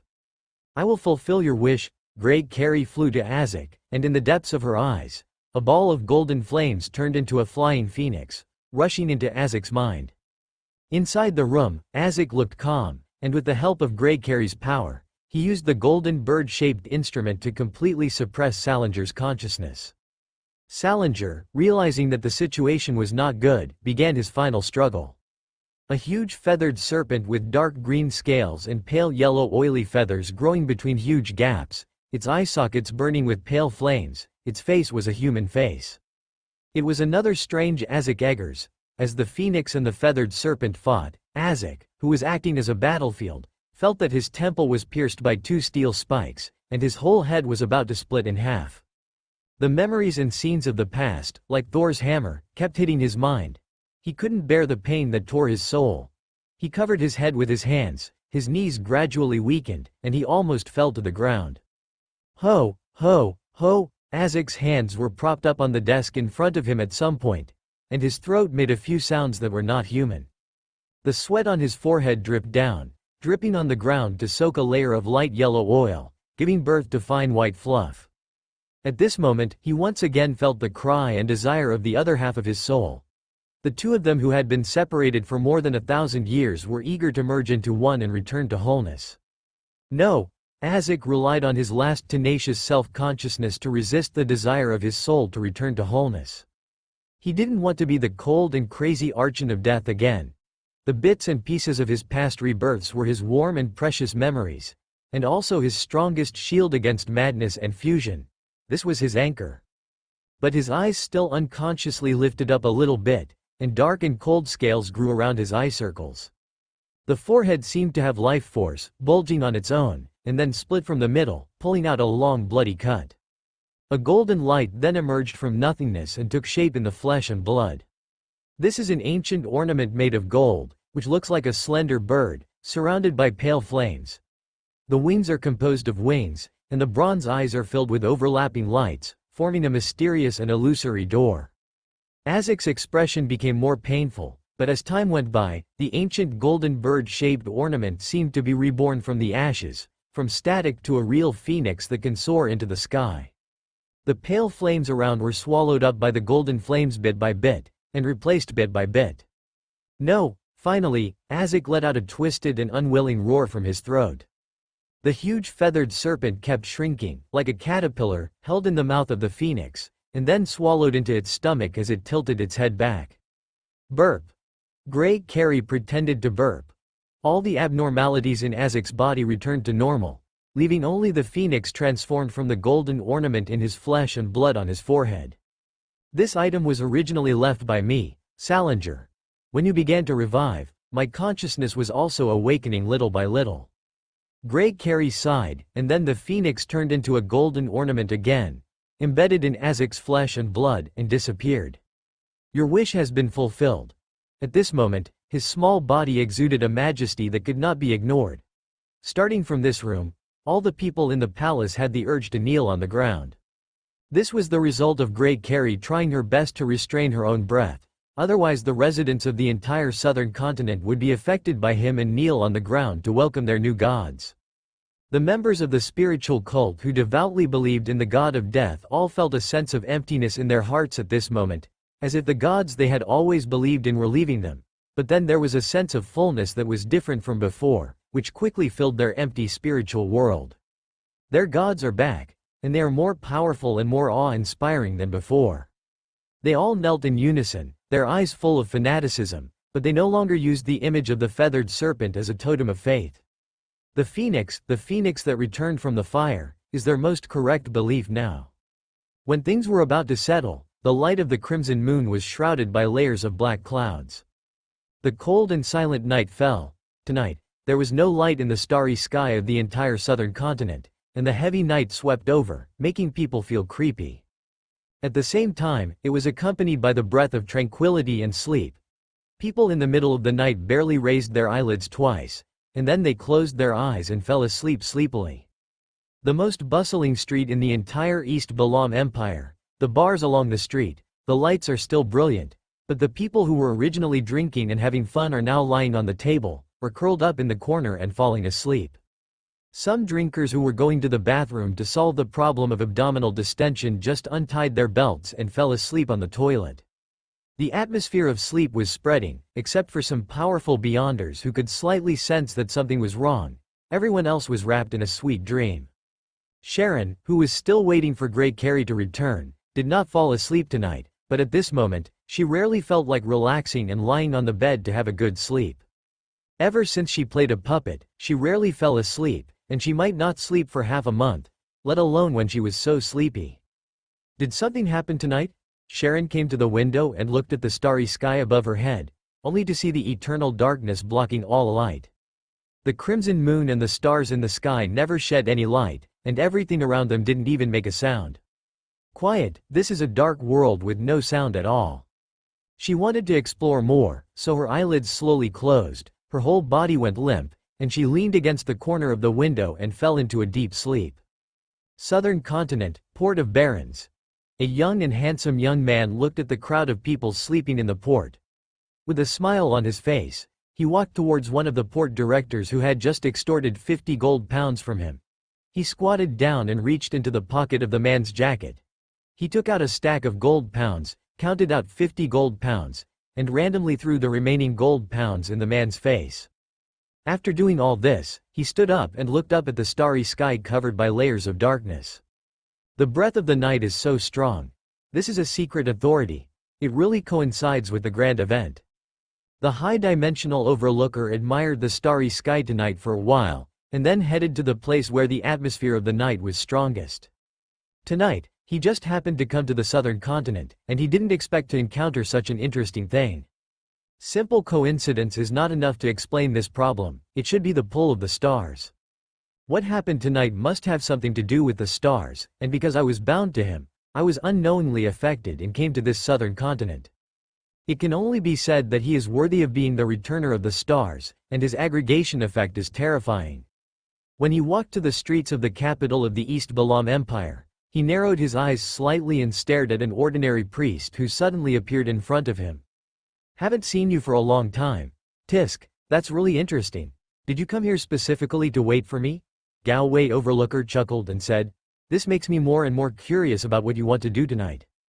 Adam looked up at the starry sky shrouded in darkness and said with an incomprehensible expression, "Aren't you curious about the true state of the stars?" "I'm quite curious, but I won't just sit around and spy on him." "Then stay here and be a spectator." "What good do I do?" The high-dimensional overlooker curled his lips disdainfully. "To use a saying from you humans, if you want me to stand by and watch, you have to pay more. Can you come up with enough chips?" Adam looked calm and said calmly, "I can help you hunt the Stormlord." "It's really a good proposal. I admit that I'm moved." Galway looked around, found a seat at the bar along the street, and said with a bright smile, "I accepted your proposal, because tonight's the stars didn't call me for help, I just happened to be passing by." Adam also came over and sat opposite the high-dimensional overlooker. Galway, the overlooker, fiddled with the empty wine glass on the table with his right hand. He reached into the space beside him with his left hand and grabbed 2 bottles of wine that he didn't know where. He poured himself a glass of wine before he said, "Want to try it?" "I don't have the habit of drinking." Adam shook his head. "Then your life will lose a lot of fun." The identities of the two of them seem to be reversed. The high-dimensional overlooker is a local who has been in the human world all year round, while Adam is a visitor from outside the universe. After Maymay drank a glass of wine, Gao Wei looked up and glanced at the starry sky. He said with a smile in his eyes, "If you want to test the stars, be prepared to be lifted off the chessboard. Even I have not yet fully grasped his authority. See through." As he spoke, he pointed to the sky again. "Maybe he is watching here right now, and everything is under the gaze of the stars." Adam's face also became more solemn, and his eyes looked into the starry sky, not knowing what he was observing. Inside the palace, in the study, Grey Carey suddenly disappeared. Azek, who had returned to normal, looked at a figure who suddenly appeared in the study. This is a beautiful lady, wearing a classical robe and a black hood. Her face has no expression, and her eyes are dark but lack spirituality. P.S. Sorry, I posted a duplicate chapter before. Before deleting it, please remember to skip a chapter and subscribe. It's you. Azek was a little shocked when he recognized the lady in front of him, but he was relieved soon and knew the purpose of his coming here tonight. "You are late." He said this to Ms. Ariana during the day. The Phoenix ancestor Greg Carey has mastered the uniqueness of the path to the god of death. If the person in front of him wants to snatch it, he can only start a war of gods. Now is the right time. His voice was flat, like a bowl of boiled water, tasteless. Azek didn't understand the specific meaning of this sentence, and the man said again, "You just need to cooperate and don't resist." "What do you want to do? Start a war of gods?" Azek was shocked. He had vaguely guessed what he wanted to do and the meaning of the sentence. It's the right time, just now. What happened tonight should be his deliberate indulgence. The purpose is to let Grey Carey join hands with him to suppress Salinger's consciousness. For this reason, during the day, he did not hesitate to send his believers to find him and stimulate Grey Carey. Now, half of Salinger's consciousness was devoured, and the other half was suppressed. He then used himself to reawaken some of Salinger's consciousness. In this way, Salinger, who had been forced into a desperate situation, realized his dangerous situation and had no choice but to fight back desperately. And this would tie up most of Gregory's energy, thus winning the upper hand in the battle of gods for him. Just by imagining it, Azek could see Gregory resisting Salinger's dying counterattack while dealing with the embarrassing situation of the true gods of the adjacent paths. Without external help, Gregory would have absolutely no chance of winning. "It seems that you have understood. Seeing the hesitation on Azek's face, he said again, "No matter what the result is, you can still live the life you want." Alas! Azek sighed, with mixed feelings. He had no aversion to the new god of death, but he could not resist the arrangement at the moment. The true god was high above, and he was destined to be just a chess piece that was easy to use. Whoever picked up this chess piece could take the next step. "Let's go." Azek did not resist, allowing the power of the night to wrap around him and come to the night sky. In the thick night world, Azek saw Greg Carey, who had suddenly disappeared just now. A huge phoenix, its wings covered most of the night sky, golden flames gathered in every inch of its body, and the golden crown on its head gathered flames that could burn the entire southern continent. And his opponent at this moment is not the goddess of night in front of him, but the dusk giant holding the dusk giant sword. The tall and burly figure, wearing dusk armor, holding a giant sword, opened the dusk of all things. The war of gods has really begun. Who would have thought that the goddess of night and the god of war, the mortal enemies, would join hands tonight to kill the resurrected phoenix ancestor? Azek's heart surged and was shocked. This was a battle at the level of true gods. Even if the god of war was not on the ground, but only descended to incarnate, Greg Carey was not in a complete state. In addition to uniqueness, she should have only integrated one sequence, one extraordinary characteristic. With the goddess of night watching closely, Gregory has no chance of winning tonight. Azek only took a look and silently sentenced Gregory to death in his heart. What made him feel even more horrified was that the god of war was so confident that he would leave his back to the goddess of night, not worrying at all that the goddess of night would take the opportunity to trick him at a critical moment. There must be other true gods involved behind this. They endorsed the goddess of night, so that the god of war could deal with Gregory without any scruples. It's almost time. The goddess of night did not give Azek too much time to think. She transformed a black sickle into her right hand and accurately cut open Azek's forehead, which had healed normally. A black crack cut through the flesh and blood, allowing the ancient bird-shaped golden headdress to reappear. His other hand reached over, grabbed the ancient golden headdress, and pulled it out with force. Ah! Although Azek had been mentally prepared, he couldn't help but groan in pain when he tasted the pain of his soul being torn apart again. This pain from the depths of the soul is more intense than cutting flesh and breaking bones. It is like a torture where a person is crushed into ashes by a huge rock.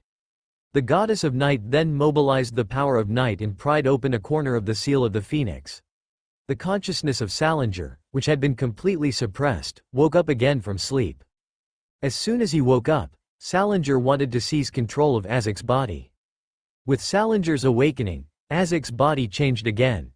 A layer of dark green scales appeared on his body surface, and feathers with pale yellow oil grew in the gaps between the scales.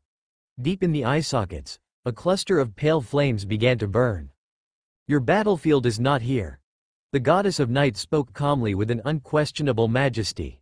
She waved the black sickle in her hand and easily shattered all the changes on Azek's body. The scales and feathers were all swallowed by the power of night. Night! Azek made an angry and helpless sound in his throat. "Salinger, fight for your life, this is your last chance." The tone of the goddess of night was like a sentence that did not allow resistance. "I will not do as you wish. Then even your last bit of hope will be completely lost." Salinger's consciousness was silent for a moment, and he said bitterly, "One day I will come to you to settle all my grievances." Even if she knew that the goddess of the night wanted to harm both herself and the ancestor of the phoenix, she could not refuse. Once the phoenix ancestor completely controls the death path, there will be absolutely no chance for him to wake up again.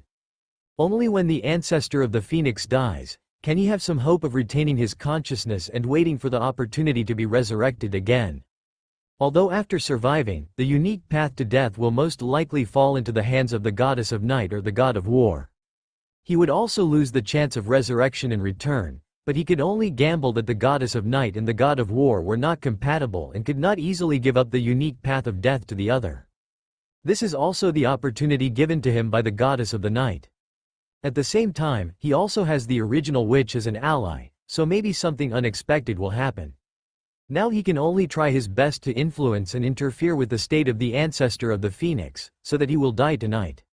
As Salinger's consciousness awakened and he fought hard, Greg Carey, who was fighting the god of war, was greatly affected.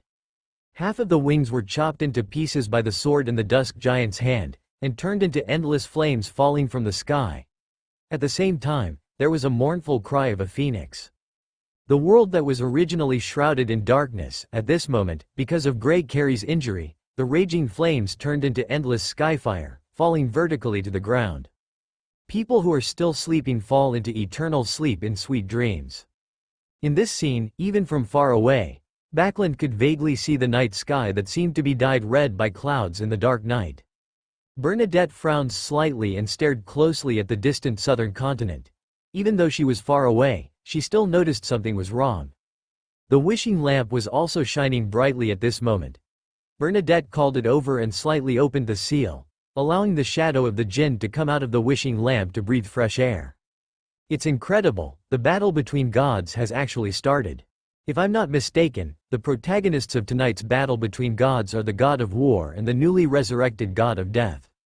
It's so secretive, maybe the goddess of the night will be involved tonight. Haha, the three of them have a life or death relationship, so it wouldn't be surprising for them to have this day. What surprises me is that what they want to do tonight may not be that simple. What could it be?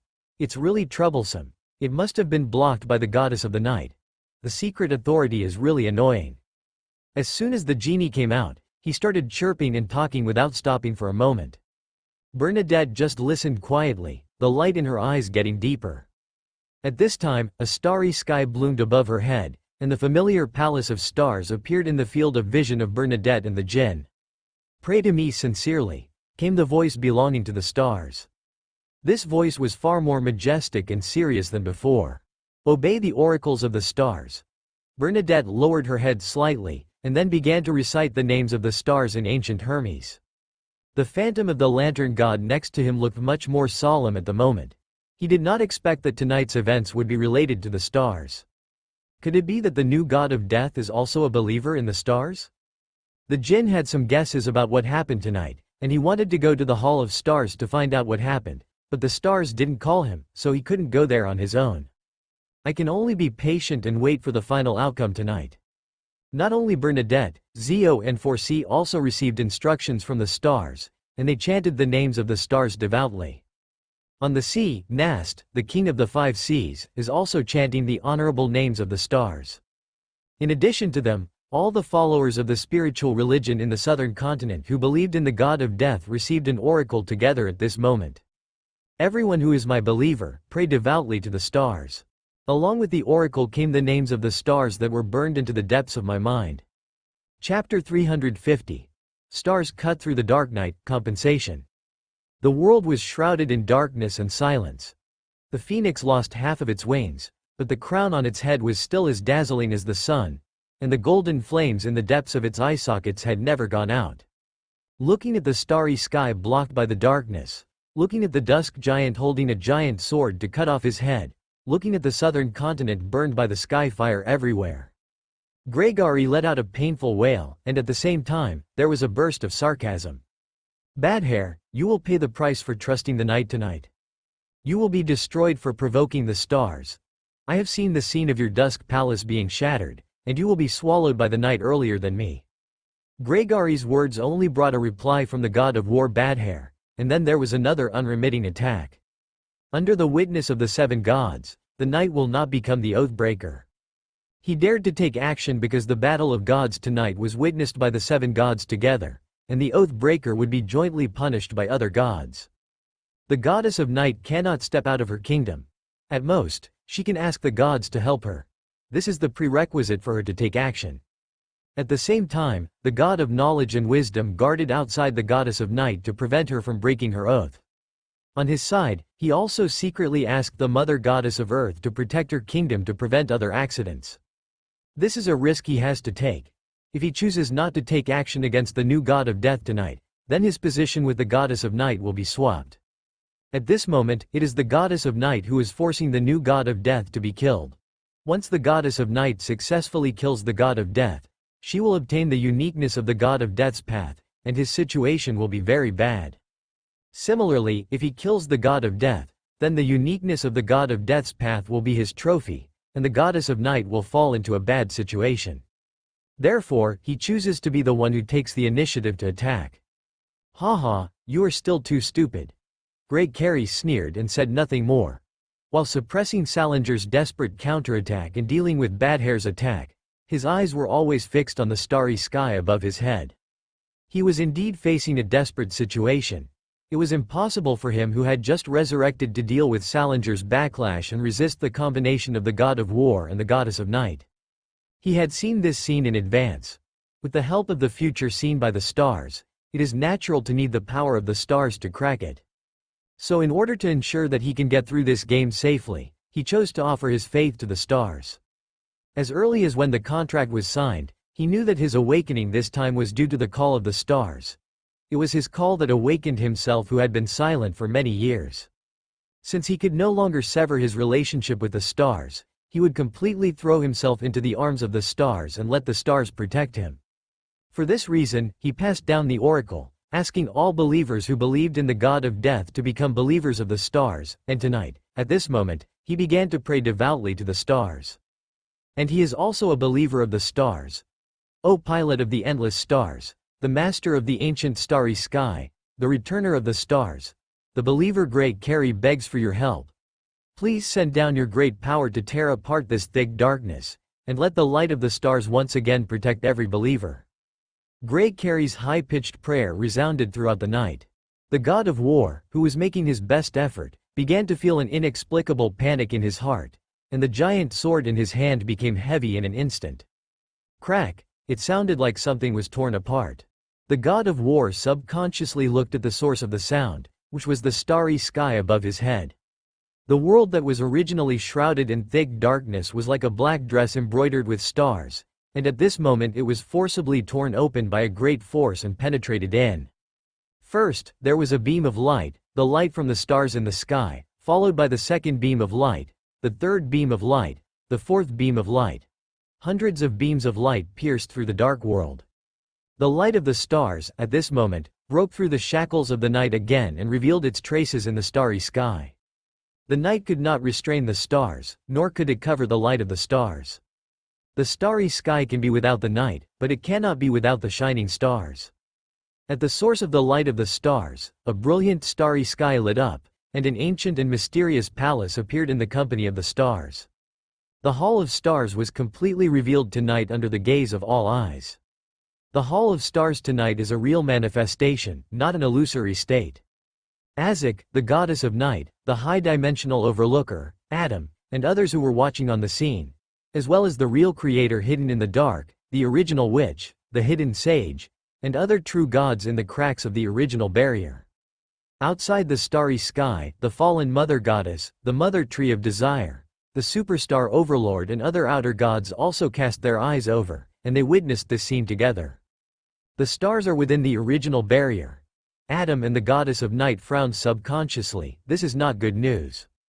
An outer god Old One has actually penetrated the initial barrier and descended into the real world. Being outside the starry sky and being inside the initial barrier are two completely different concepts.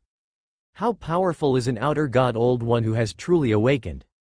I am afraid that even the seven gods cannot fight against him together, not to mention that as long as he wants, he can reverse the initial barrier at any time and attack the outer god Old One outside the starry sky from both inside and outside.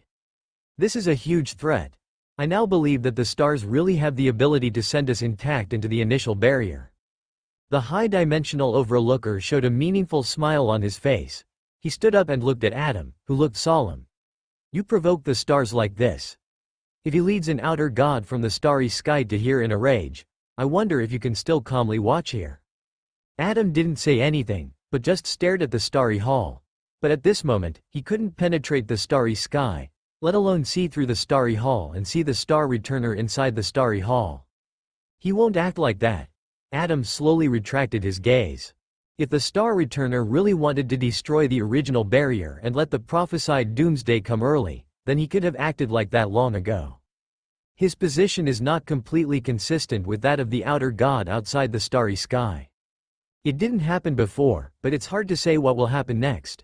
The high-dimensional overlooker chuckled and said, and then the surrounding time and space changed, and he trapped Adam in the time and space turbulence instead. Whether he needs my help or not, I always have to make my position clear. Now, it's your turn to be a quiet spectator. I have always been a spectator. Adam looked indifferent, not caring about the sudden change of face of the high-dimensional overlooker. I care about your hidden true face. The high-dimensional overlooker smiled and brought a chaotic space and time to Adam. Outside the starry sky, the disturbed superstar overlord stretched out a giant palm comparable to a star, grabbed a nearby star in his palm, rubbed it, and turned it into a platinum light ball that was stimulated to the limit and threw it in the direction of the initial barrier. The Mother Tree of Desire also used actions to show its position. He stopped the fallen Mother Goddess who wanted to take advantage of the chaos.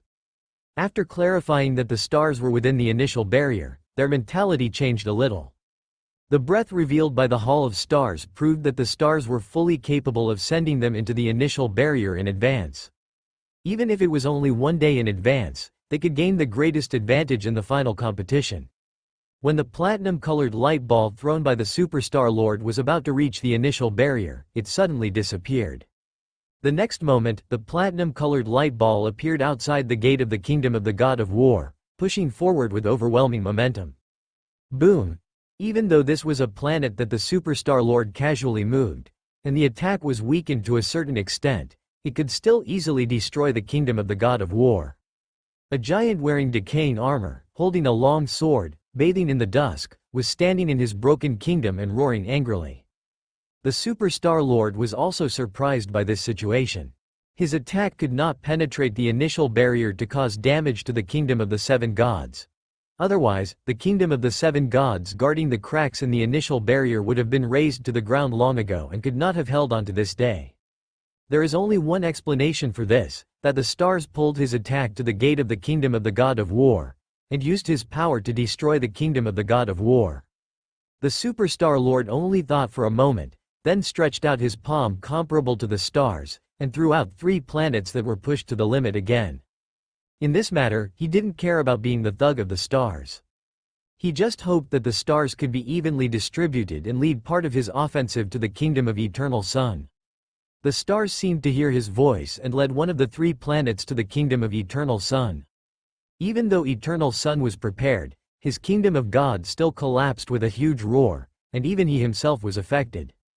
As for the situation of the God of War, it was even more difficult. He, who was being taken care of, didn't care about fighting with Great Carrie at this moment, and wanted to return to his kingdom of God to deal with the targeting from the stars. But this time, he was blocked by Great Carrie. Great Carrie sneered and said, "Even if the goddess of night benefits tonight, I will make your kingdom of God completely collapse." Bad Hair was furious, but he couldn't get rid of Great Carrie's entanglement for a while. Under the night sky, the goddess of night standing beside Azek slowly raised her eyes and looked at the kingdom of the God of War. Under the joint witness of the 7 gods, he would naturally not become a swearer and step out of the gate of the kingdom of God. But this does not mean that the God of War can stay safely in his kingdom of God. The situation tonight was the choice of the God of War himself. He was greedy and chose to snatch the uniqueness of the path of the God of Death. He almost succeeded, but in the end he could not compare with the God of Death who offered devout faith to the stars. It is hard to imagine how much power a true God-level faith can exert. But one thing is certain, the God of War will fall tonight. On the side, Azek's eyes were slightly dull. He had heard of the existence of the stars. Backlund had once vigorously searched for believers of the stars.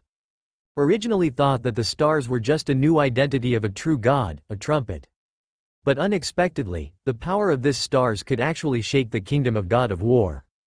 Who is the stars? Azek couldn't help asking the goddess of night beside him. Not sure, even you haven't found out his origins? Tonight is a good opportunity. Azek didn't ask any more questions, and looked at the God of War who was being stopped by Great Carrie. He might be in trouble tonight. When the kingdom of the God of Eternal Sun and the God of War was bombarded continuously, the God of Knowledge and Wisdom was still guarding outside the kingdom of the Goddess of Night. Compared to the kingdom of the God of War being attacked, the most critical point at this time was to ensure that the Goddess of Night did not leave the kingdom of God.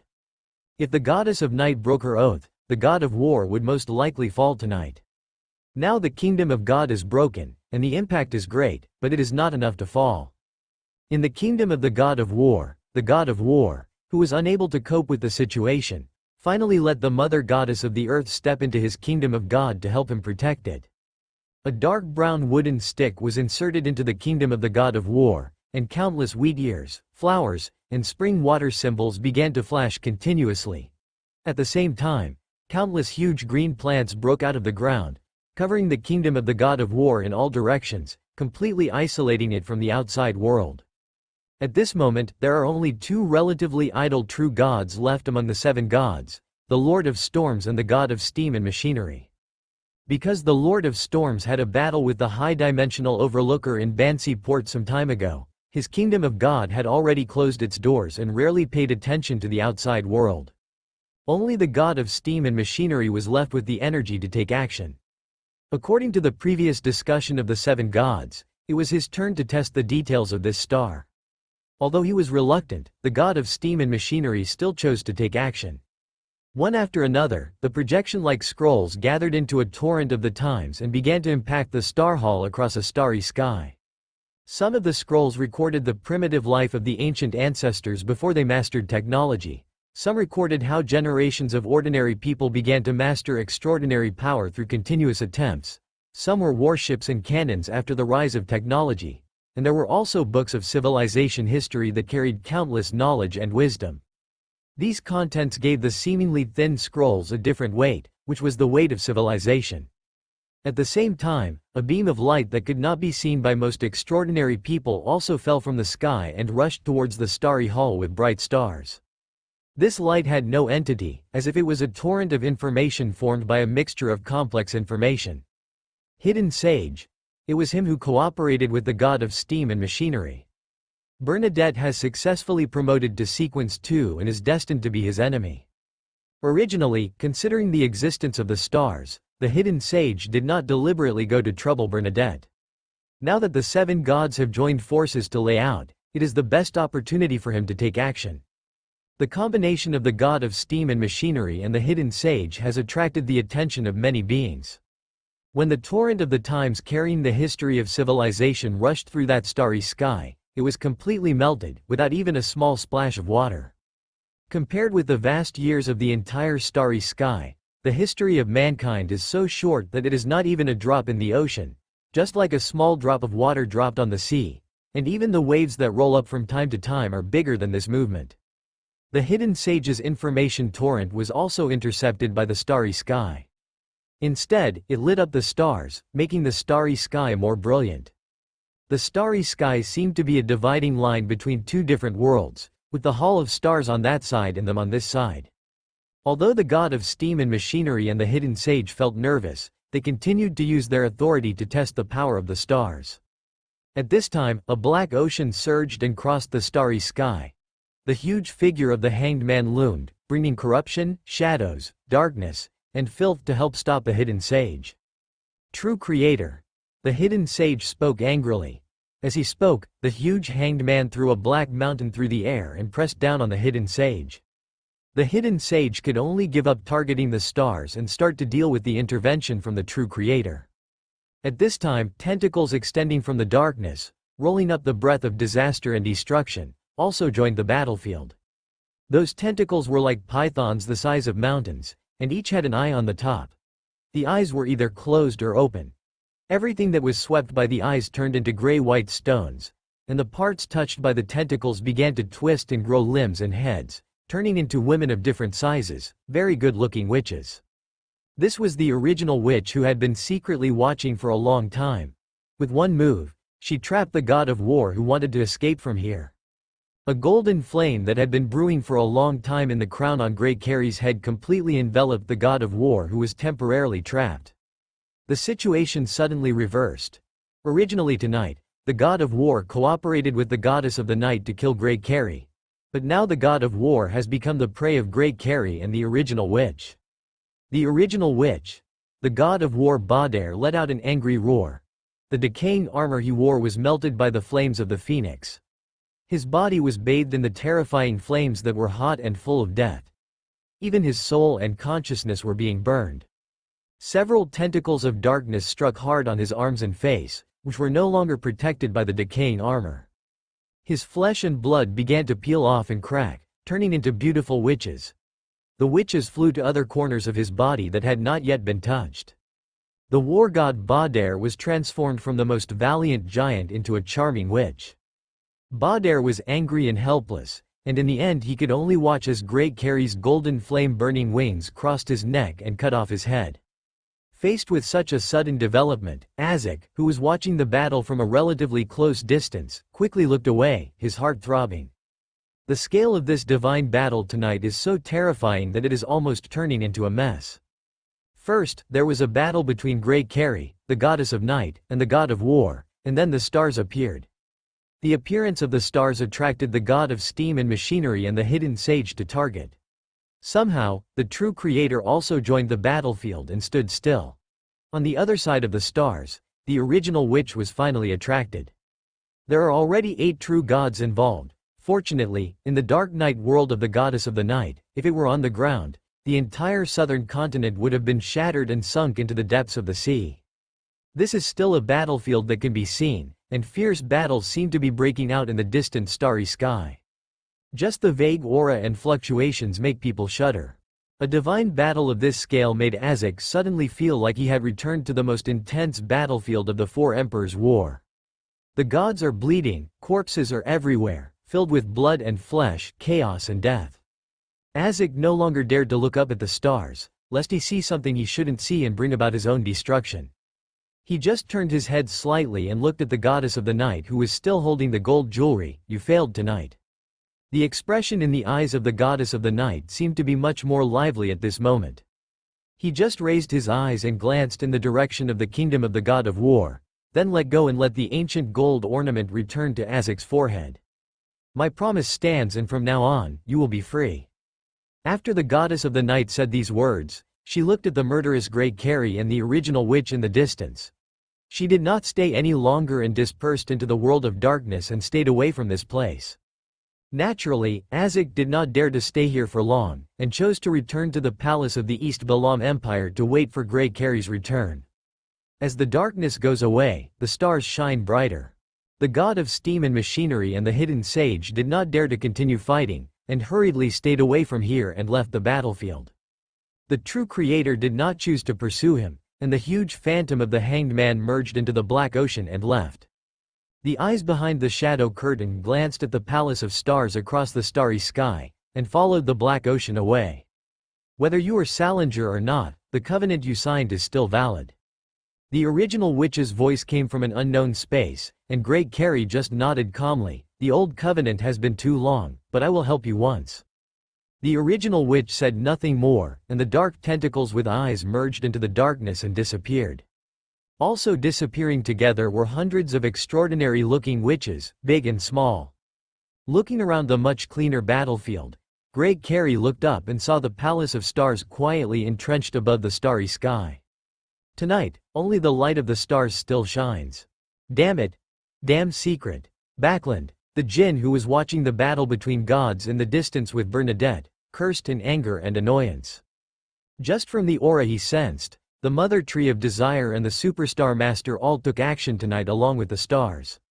Not to mention the guy from the high-dimensional Overlooker.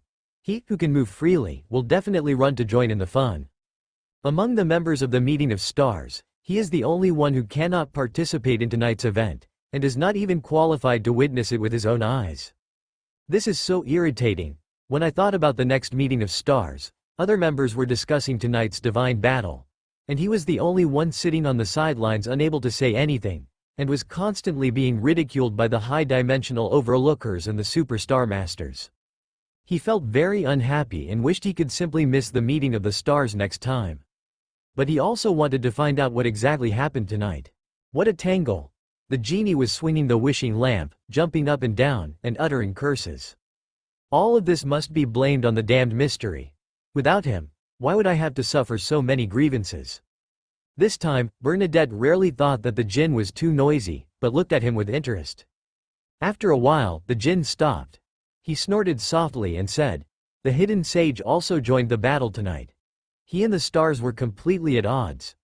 You have to be careful in the future, and don't be suddenly attacked by the hidden sage, caught. Tonight is the victory of the stars. He will only hide further, and will never appear in front of me again. Bernadette was not worried about her situation at all. The deterrent power of the stars is enough to make the hidden sage dare not act rashly. It was okay for him to hide, but if he appeared in front of him, wouldn't he be afraid that the stars would directly lock on him and extract the uniqueness and extraordinary characteristics from his body? Based on her understanding of the hidden sage, he would definitely hide, and he would hide far away. Oh, a true god only needs to look at you to make you collapse. Then let's wait until he appears. Bernadette said, looking at the djinn again. If it doesn't work, I will throw you out. With your ability, you should be able to protect me for a while. Haha, I don't have that interest. I am a believer in the stars. Don't you want to have a good relationship with the stars? The djinn didn't say anything else. He felt that Bernadette was gradually losing her respect for him. Bernadette looked at the calm starry sky and whispered, "Is this the end of tonight?" Uncertain. The djinn is also looking up at the stars, his eyes looking towards the kingdom of the god of war. If she were the goddess of the night, she would definitely take this opportunity to sneak into the god of war's shattered kingdom and devour the god of war. Do you think anything else will change? Maybe the goddess of the night will take action, she. Before the djinn finished speaking, the starry sky that had calmed down changed again. At the cracks in the barrier, the kingdom of the god of war, which had been cared for by the stars, was now in dilapidated condition, with only ruins and tiles left, still braving the smoke of war. The giant, wearing tattered and decaying armor and bathing in the dusk, sat on a stone step that was still intact with a look of pain and disbelief.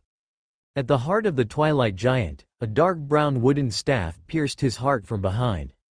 It is frantically sucking the life out of the dusk giant, trying to drag it back to the earth and its mother's embrace. The owner of this dark brown wooden staff is standing behind the twilight giant, in the hands of a plump lady with a giant appearance. Together with the withered flowers, grass, and trees on his body, it forms a unique autumn season. The dusk giant wanted to turn his head and look at the plump lady behind him who he called his mother, but was unable to do so. He could only murmur a name in his mouth. Li, Si. It's time for you to return to the earth. The plump lady just spoke lightly, and the next second, the expression on the dusk giant's face completely froze, and his body began to collapse. Groups of orange light, the color of dusk, penetrated the dark world and fell towards the vast land. Under the gaze of the bright starry sky, a corner of dusk's light is burning. Some of the light clusters carrying the aura of dusk fell on the mountain ranges, crushing the entire mountains, and some fell on densely populated urban areas, causing disasters far beyond those of meteorites falling from the sky. Most of them fell into the sea and combined with the creatures in the sea that were lucky enough to survive the impact, giving birth to powerful and crazy monsters. In Backland's suburban manor, a small ball of light also fell, turning the area within 100 miles into a realm of dusk. Bernadette and the djinn were lucky enough to observe this scene, watching the dusk collapse and dissipate in the dark night and under the starry sky. Is this the end of God of War? Bernadette, who was watching everything from a distance, felt an inexplicable chill spreading from her heart to all over her body. Tonight, a god has fallen. This should be the first god to fall in the 5th Black Iron era. Just like that, he fell lightly from the starry sky and completely lost his life. Even someone as strong as a true god would fall if he took even one wrong step. He was sequenced too, more like walking a tightrope, unable to make even half a step wrong. Only then did she truly understand why the stars wouldn't let her save her father. Even the true god is so fragile, let alone her. This is the fate of fools. The lamp god could only give such an evaluation. Foolish. How do you think the god of war died? The lamp god snorted disdainfully. If the god of war was not stupid, he only needed to hide in his own kingdom of God and not get involved in what happened tonight, and he would naturally survive. There was no other possibility for his fall except stupidity. In the palace of the East Balam Empire in the southern continent, Grey Carey, who was on the adjacent path to the god of war, naturally saw the fate of the god of war clearly. He was not too surprised by this ending. He had already told the god of war that he would definitely fall tonight. Did he think that he would be safe if the goddess of night did not take action?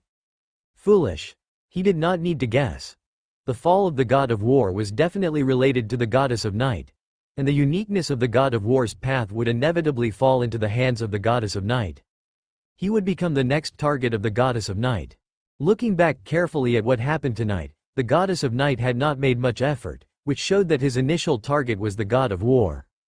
If the god of war successfully takes away the uniqueness of the death god's path from him tonight, then when the god of war tries to devour this authority, he will be killed by the goddess of night. In this way, the only condition required for the goddess of night to ascend to the old days is the source of the river of everlasting darkness. No matter how the battle situation is tonight, the goddess of night will at least get the uniqueness of an adjacent path. The only difference is whether he or the god of war falls. He once saw the future through the power of the stars. If he did not come to the South Continent this time, he would fall before the god of war. The protection of the stars. Grey Carey sighed, and then realized that there was still an Azek standing in the room.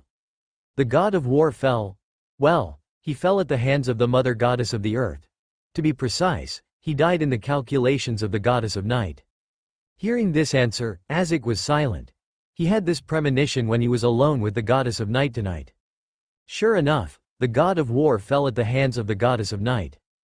The goddess of night is indeed the most vigilant true god. I'll help you solve a little problem. Grey Carey, who was in a good mood, touched Azek's forehead with the tip of her right wing to help him stabilize his soul again. The actions of the goddess of night tonight still had some impact on Azek's soul. But the goddess of night deliberately left a part of her power, and Grey Carey used this power left by the goddess of night to help Azek stabilize his soul again.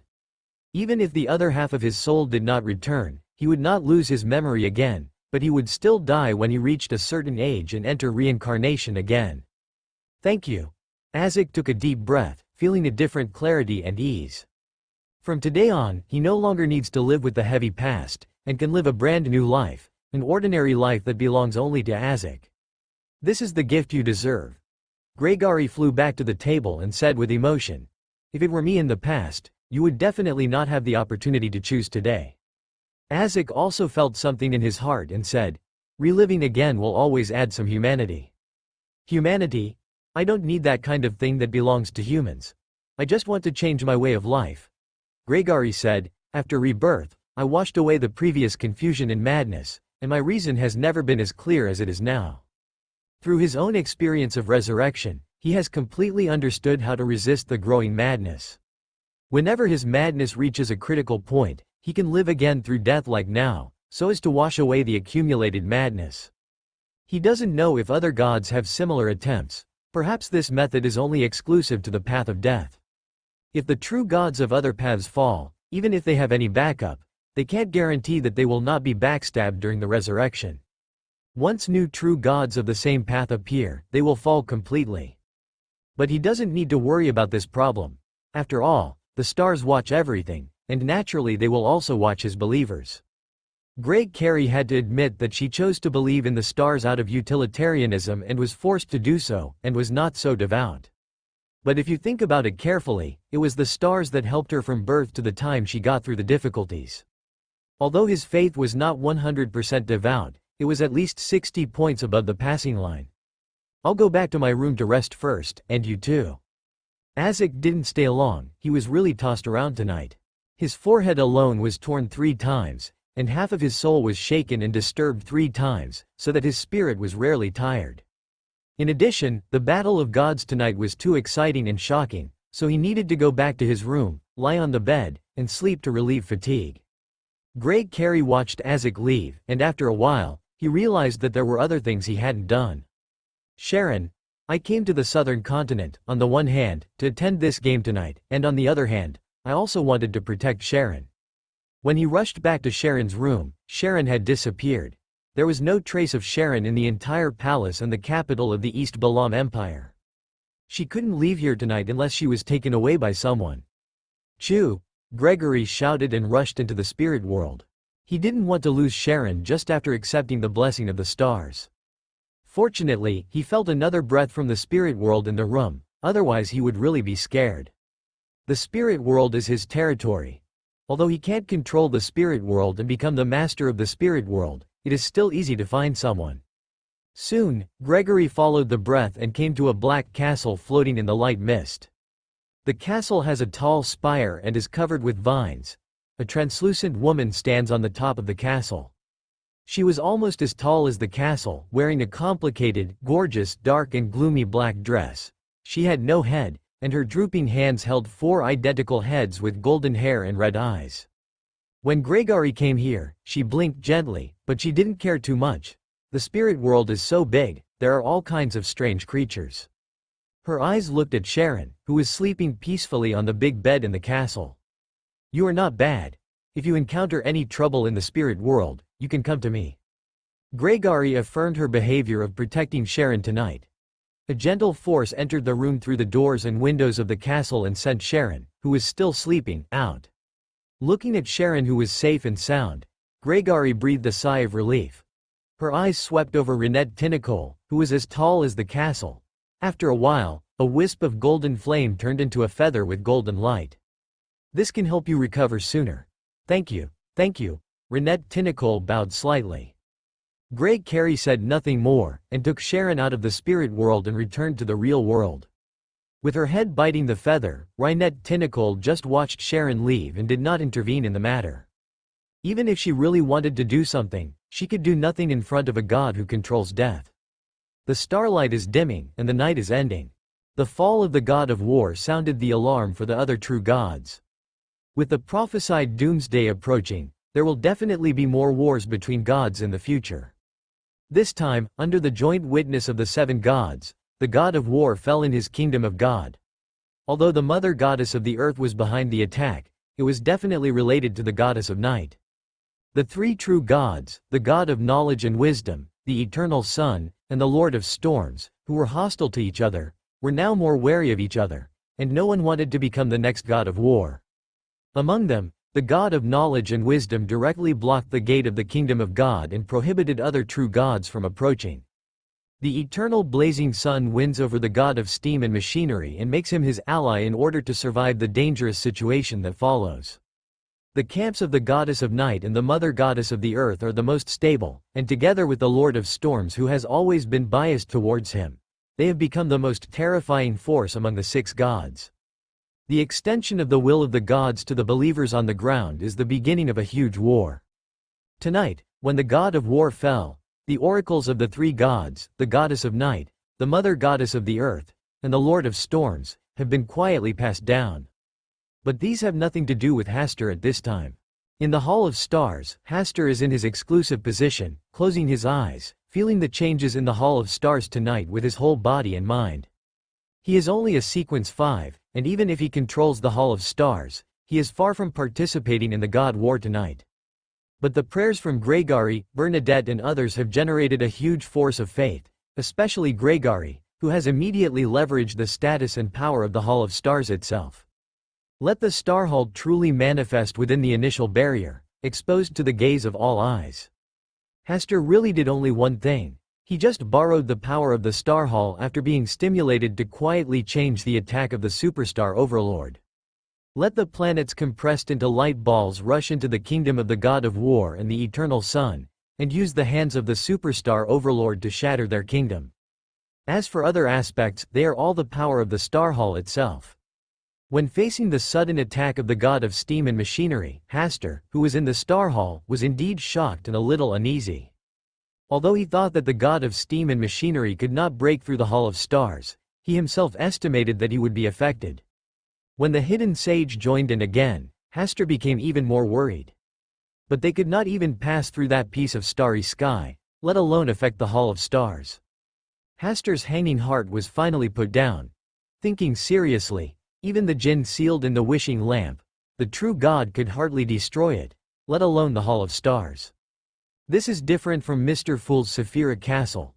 The Sapphira Castle left by the Lord of Mysteries seems to have only a status and does not have enough defensive power. Even Amen, who has not yet become a god, can shake Sapphira Castle. This may be related to the Lord of Mysteries' calculations. After all, he does not care who becomes the new master of Sapphira Castle. He may even open the door to high-sequence extraordinary people in the 3 extraordinary paths of fortune teller, thief, and apprentice. Because in this way, he can wake up and return faster. The Star Hall, on the other hand, has complete power and strong defense. It is a heavily guarded fortress that can protect its owner. Even if one sequence is low, it has no effect on it. When one is promoted to a higher sequence, it only affects one's control over the star hall. It's like in a game, when one is only level 50 and obtains a level 100 artifact. Even though one cannot use the artifact flexibly, the artifact is still an artifact, and its power has not changed. When Grey Carrie's prayer shook the Star Hall and activated the true power of the Star Hall, it was like feeding oneself an experience pill. Well, to be more precise, it helped oneself solve the level limit of using the artifact, similar to a 1-hour artifact experience voucher. At that time, Hasta truly felt the authority of the Star Returner. It turns out that the stars can really watch everything. This is not just empty talk that he always talks about, but a real authority. Fallen Mother Goddess, Mother Tree of Desire, Superstar Overlord, Son of Chaos, High Dimension Overlooker, Ring of Fate, Primal Hunger. And a bunch of outer gods scattered in every corner of the starry sky. They are all like stars, constantly emitting colorful light, waiting for him to wake them up. He was clearly in the Hall of Stars, within the initial barrier, under the starry sky above his head, but at that moment, he was looking down from a high place, and everything was under his gaze. As long as he wanted, he could use the authority of the Hall of Stars to bring the outer gods such as Mother Tree of Desire and Superstar Overlord into the initial barrier. This discovery scared him. If he was not careful and attracted an outer god from outside the starry sky, then the end of the world would come tonight. He hurriedly stabilized his mentality, tried to stay away from the outer gods who were entrenched outside the starry sky, and then silently received the attack of the Superstar Overlord. This is also the use of the authority of returning to the position, but it seems so incredible under the blessing of the Hall of Stars. He also witnessed the death of the God of War, and clearly saw how the Mother Goddess of the Earth inserted the dark brown wooden stick in the heart of the God of War from behind when the severely injured God of War needed to recover from his injuries. He also saw how the Mother Goddess of the Earth and the Goddess of the Night completed the transaction and each took what they needed. When everything was settled, the Hall of Stars also underwent a lot of changes again because of this activation. Some new knowledge is constantly pouring into Hasta's mind. The most important knowledge is to understand an extraordinary path for the returnees of the stars. But this extraordinary path of the stars only has sequence 4 to sequence 0. It does not have the extraordinary promotion route from sequence 9 to sequence 5. This makes Hasta reasonably doubt whether this extraordinary path of the stars is an extraordinary path specially tailored for him by the Hall of Stars tonight. Sequence 4. Lost Homelander. Sequence 3. Enlightened Master. Sequence 2. Servant of the Stars. Sequence 1. Singer of the Stars. Sequence 0. Reset the Star Path, an extraordinary path that is completely compatible with the Star Hall. This should be a good thing. Hasta himself was hesitating whether to jump to other adjacent extraordinary paths when he was promoted from sequence 5 to sequence 4. The timely appearance of the Star Path did give him an extra choice. But there is a serious problem here. After reaching the high sequence, if you want to take potions to advance, you basically need an extraordinary characteristic. There should be no extraordinary people from other star paths in the entire mysterious world. Where can I get the extraordinary characteristics for advancement? From the Star Hall itself? Hasta was thinking about the problem while receiving information from the Star Hall. After receiving this knowledge, Hasta opened his eyes, and a strange look appeared in the depths of his eyes. In addition to jumping to sequence 4 Lost Homelanders and sequence 0 Zeroed People, which require the Star Hall as a medium, sequence 3, sequence 2, and sequence 1 can use the corresponding extraordinary characteristics of other extraordinary paths as a substitute. But there is a prerequisite. The extraordinary characteristics of other extraordinary paths used must be the extraordinary paths possessed by the outer gods in the past who went to the Hall of Stars to participate in the Star Conference.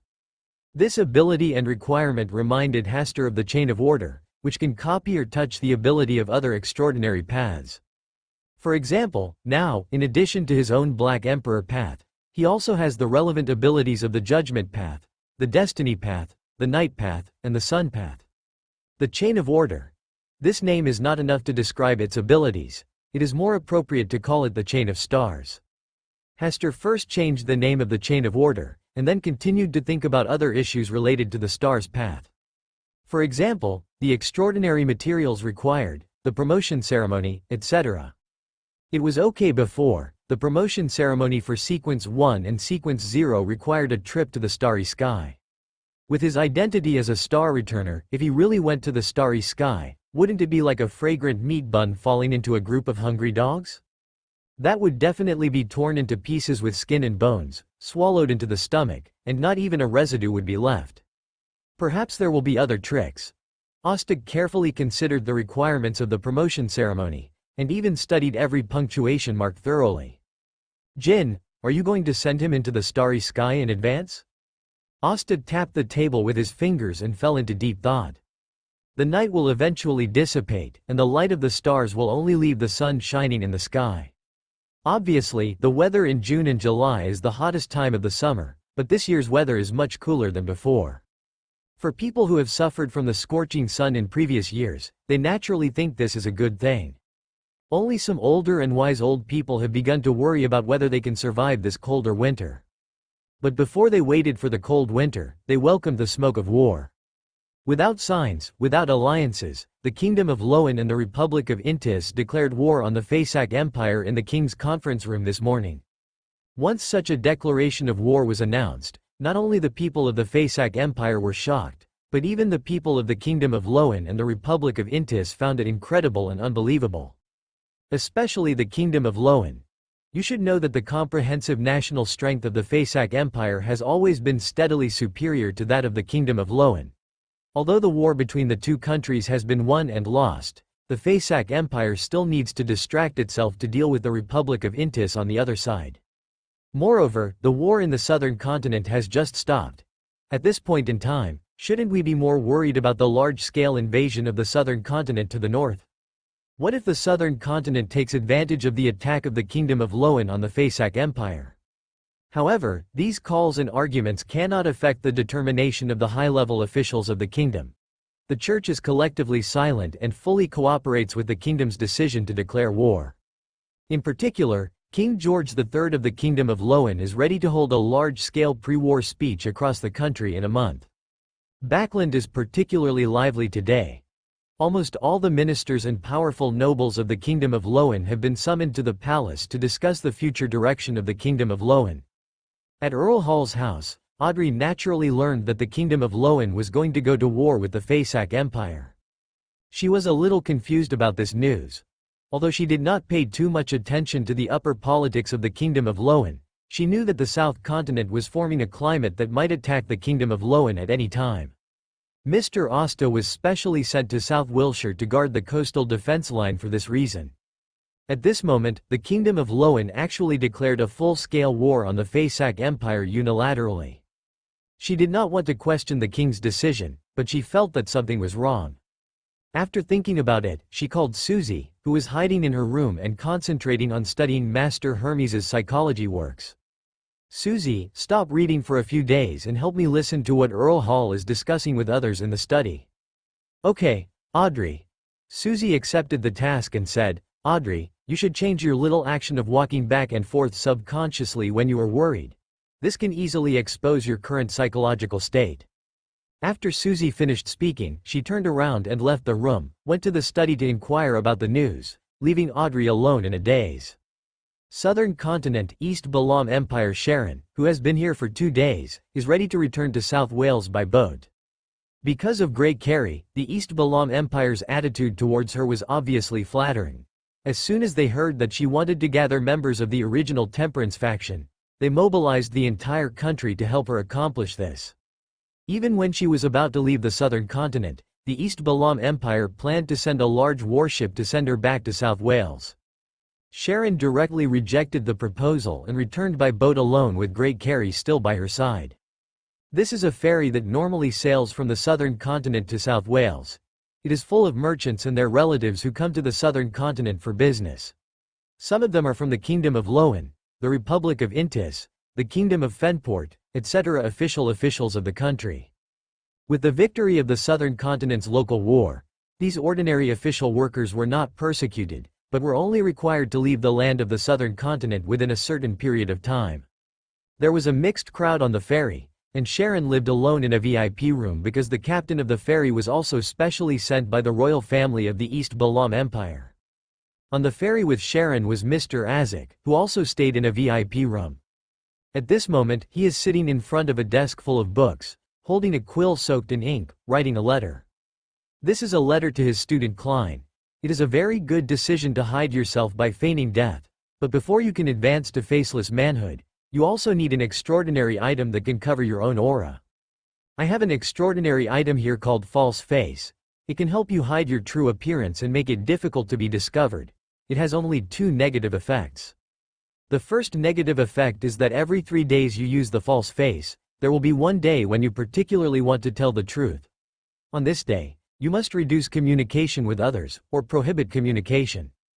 The second negative effect is that the longer you wear the false face, the more likely you are to fall into a state of confusion between reality and reality. So every half-month, you have to take off the false face for a day to let it reset its effect. This extraordinary item was specially taken out by Azek from the treasure house of the East Balam Empire, and was specially prepared for Klein, who was currently adventuring in the sea. Azek paused for a while, then continued to write. I have retrieved my past memories. Although there have been many twists and turns during this period, I will always be your teacher, and I will use this identity to peacefully finish my life. This winter, I want to go to the north of the Fuzak Empire for vacation. If you have time, you can go skiing and fishing for seals there with me. After writing the letter, Azek summoned a messenger from the spirit world and sent the letter to Klein, who was still floating on the sea. After doing this, Azek got up and went to Sharon's room. Although he could not determine the relationship between this little girl and Great Carrie, he thought they must be very close. Perhaps by teaching Sharon, Great Carrie can be given a little more humanity. A god of death who is full of humanity and has not fallen into complete madness will not bring too much death and war to this world. Facing Azek's arrival, Sharon stopped playing a puppet and began to learn and explore a lot of extraordinary knowledge. Great Carrie, who was standing by the window to enjoy the breeze, only glanced briefly and then looked towards the sky. He was thinking about whether to take advantage of the critical moment when the goddess of night absorbed the uniqueness of the god of war's path to make a sneak attack. But considering the secret authority of the night goddess, coupled with her ruthless and patient calculations, maybe she hasn't even begun to absorb the uniqueness of the god of war's path yet. If he went to the kingdom of the goddess of the night, he would probably never be able to leave, and instead he would be advantageous to the goddess of the night. Thinking of this, Great Carrie felt a little gloomy. She lowered her head slightly to straighten the feathers on her chest, then flew to Sharon's shoulder and listened quietly to Azek and Sharon's chat. When he heard that he was bored, he dozed off, shook his body, and almost fell off Sharon's shoulders. Sharon could only reach out and lift him to the table and put him down. Even though she already knew how extraordinary Great Carrie was, she still found it hard to believe that this little thing, at least, existed as a Sequence 2 angel. Azek is quite satisfied with this. Great Carrie's performance proves that he is becoming more and more humane.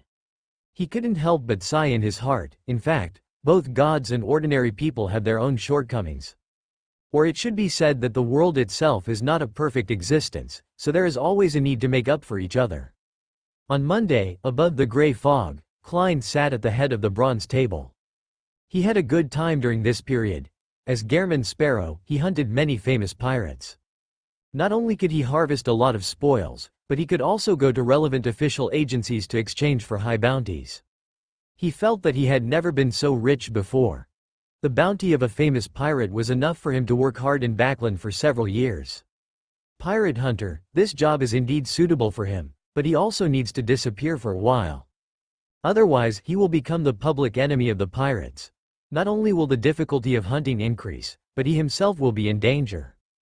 Mr. Azek has recovered his past memories and invited him to go to the northern coastal city of the Fuzak Empire in winter to ski and fish for seals. He can understand skiing, but fishing for seals, Mr. Azek is quite wild. If he has the chance, he will enjoy a free life and give himself a perfect vacation.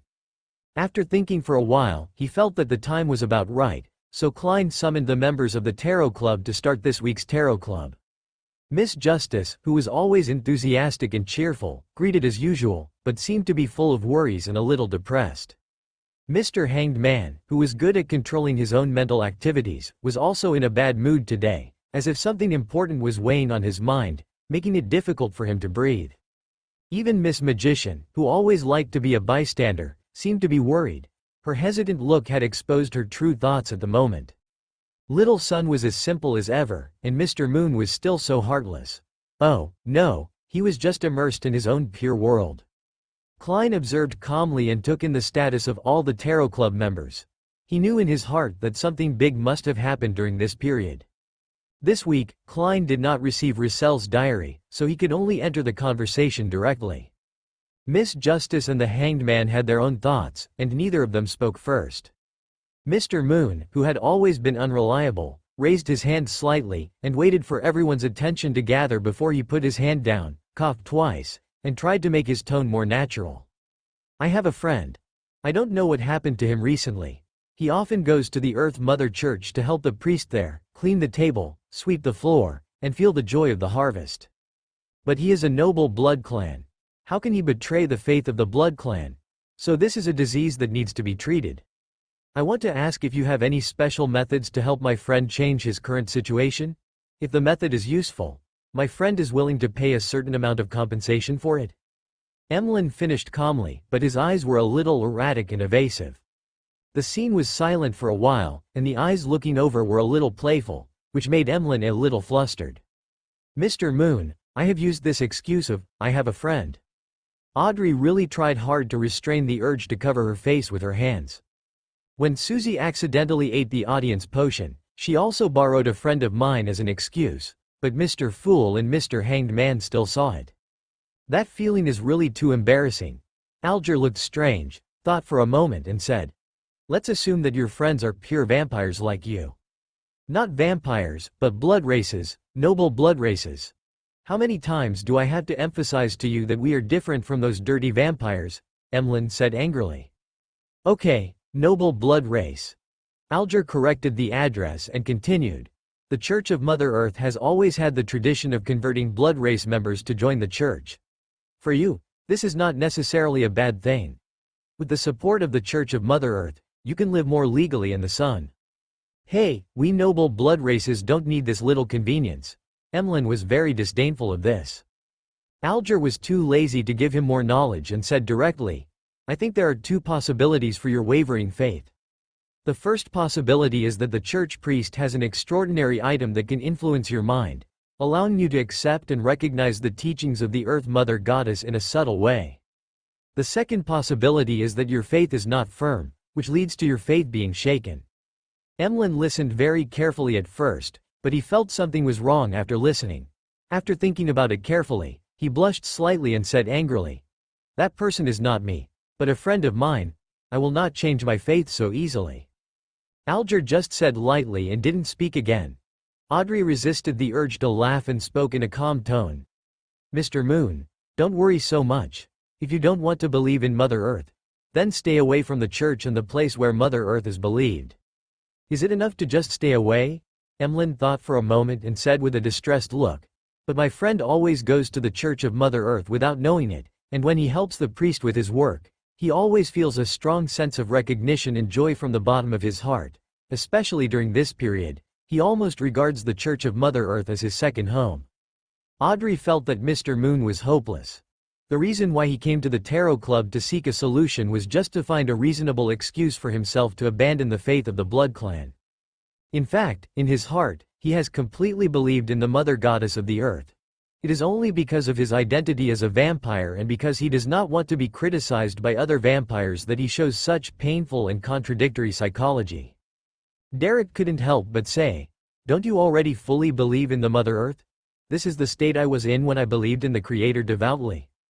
Audrey, Alger, and 4C looked at Derek at the same time, with the same meaning in their eyes. Little son, how can you be so outspoken and so quick to break through Mr. Moon's last stubbornness? Realizing that he had said something wrong, Derek couldn't help but lower his head silently. Emlyn's face was completely red, and he couldn't help but want to raise his voice several times to discuss this matter with Derek. What does it mean that he has completely believed in the Mother Earth? Damn it, the only one he believes in is Lilith, the ancestor of the blood race. But when Mr. Fool looked over, Emlyn changed from the fighting chicken form into a little quail, silently shut up and didn't speak, but his lips still murmured unwillingly. Derek breathed a sigh of relief.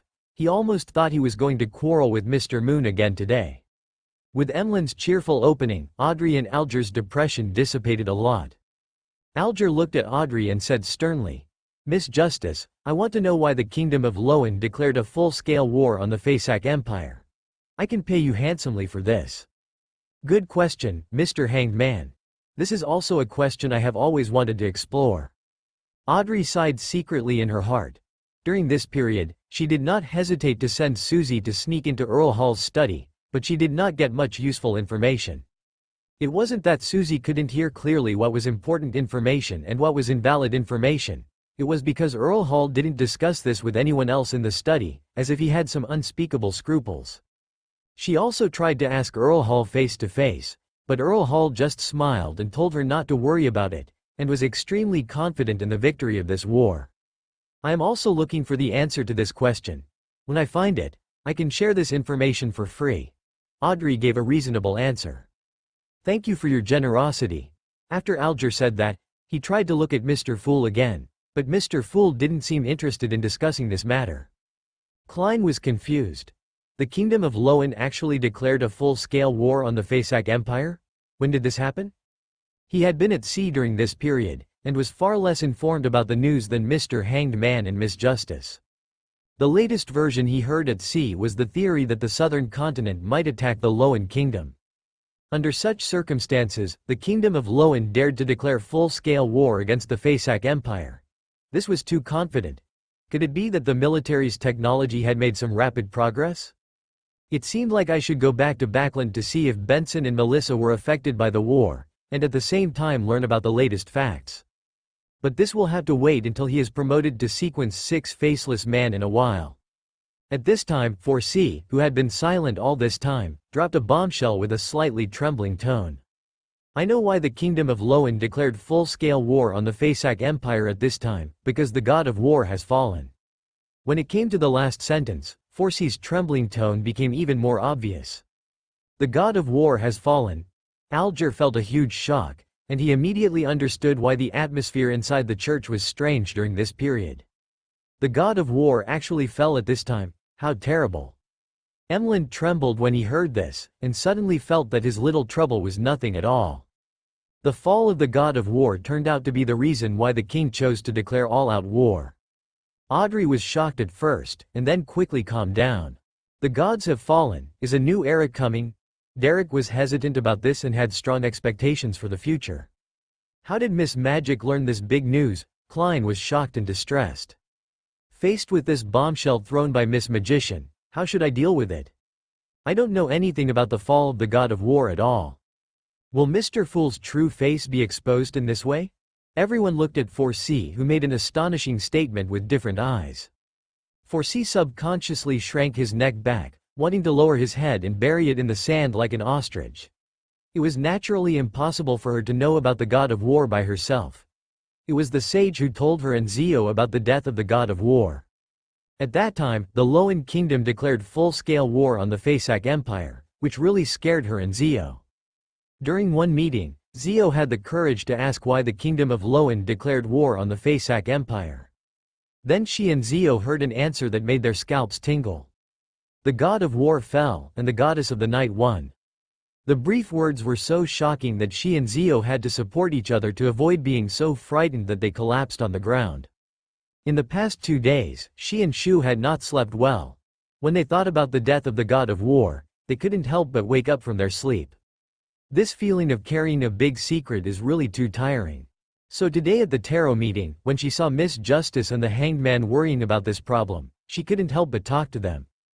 After telling this news, 4C finally felt much more relaxed, feeling like she had swept away the haze and seen the sun. As for the shock that could not be concealed in other people's eyes, and the confused feelings in their hearts, it was none of her business. She was just generous enough to share a piece of news. Well, that was it. Thinking of this, 4C couldn't help but straighten his back, trying his best to appear inscrutable and calm, as if he had just said an ordinary thing that everyone knew. After the shock, Audrey was the first to ask, "Miss Magician, is the news you just told true?" "It's true. I heard this from a big shot." 4C replied in as low a tone as possible. His eyes were as calm as the sea, and he looked at Miss Justice without any waves. This news is too important. I am willing to pay a generous reward for it. How about 1,000 gold pounds? After regaining her mood, Audrey began to prepare to use gold pounds to hit people. Forsy's breathing became rapid, and she almost failed, but she still held back the excitement in her heart and nodded expressionlessly. Such important information as the fall of the god of war was sold for 1,000 gold pounds, which was still too cheap. As long as this news is true, I am willing to pay 500 gold pounds for it. Alger said this while enduring the pain. Is it a loss to buy information about the fall of the god of war for 500 gold pounds? This must be a lot of money, but 500 gold pounds is not a small amount for him. If Miss Justice hadn't offered to pay the intelligence fee of 1,000 gold pounds first, he would never have paid the high price of 500 gold pounds. There's no way around it. In the adult world, sometimes it's always necessary to pretend to be fat. After all, he proposed this commission first. If he had resisted the urge to ask just now, with Miss Justice's wealth and the importance she attached to this matter, she would definitely have issued the reward first.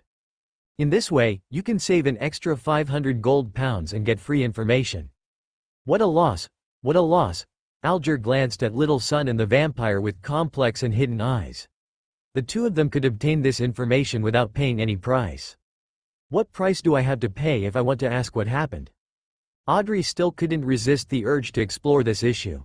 Anyway, her current financial situation is very rich, and she can accept expenditures of less than 10,000 gold pounds. Of course, if Mr. Fool is willing to popularize this information for free, she would be more willing to listen to Mr. Fool's story. This is not a matter of gold pounds. The credibility of what comes out of Mr. Fool's mouth is not on the same level as what comes out of Miss Magician's mouth. Thinking this way, I feel a little sorry for Ms. Magic. Audrey quickly gave up this bad idea. Seeing another large sum of gold pounds waving enthusiastically to him, Forsy's eyes were shining brightly. She coughed lightly, cleared her throat, suppressed the excitement in her heart, and said in a thoughtful tone, "Is it a separate transaction?" "No need." Audrey shared generously. After organizing his words for a while, Forsy slowly said, "The god of war fell just 4 days ago, that night when the dusk-like light ball fell from the sky.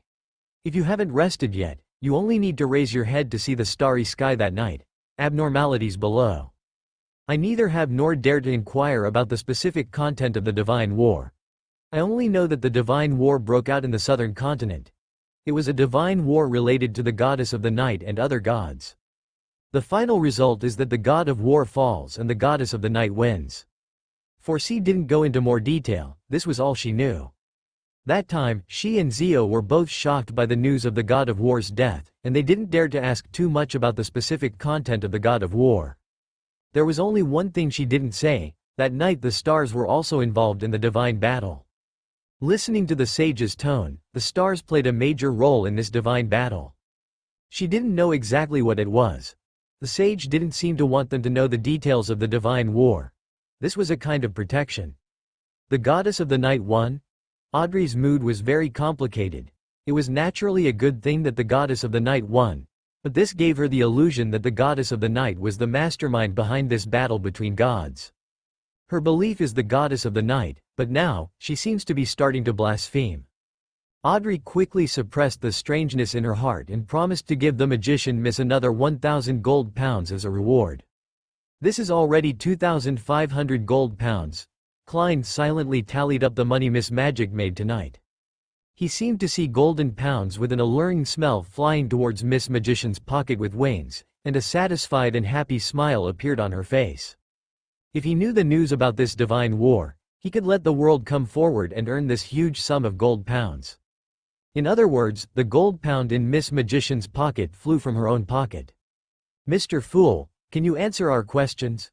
Just when Klein was deep in thought, Miss Justice's voice came over, and others also paid attention to it. Klein, who had been thinking about it for a while, smiled and said in a, "I'm doing this for your own good," tone.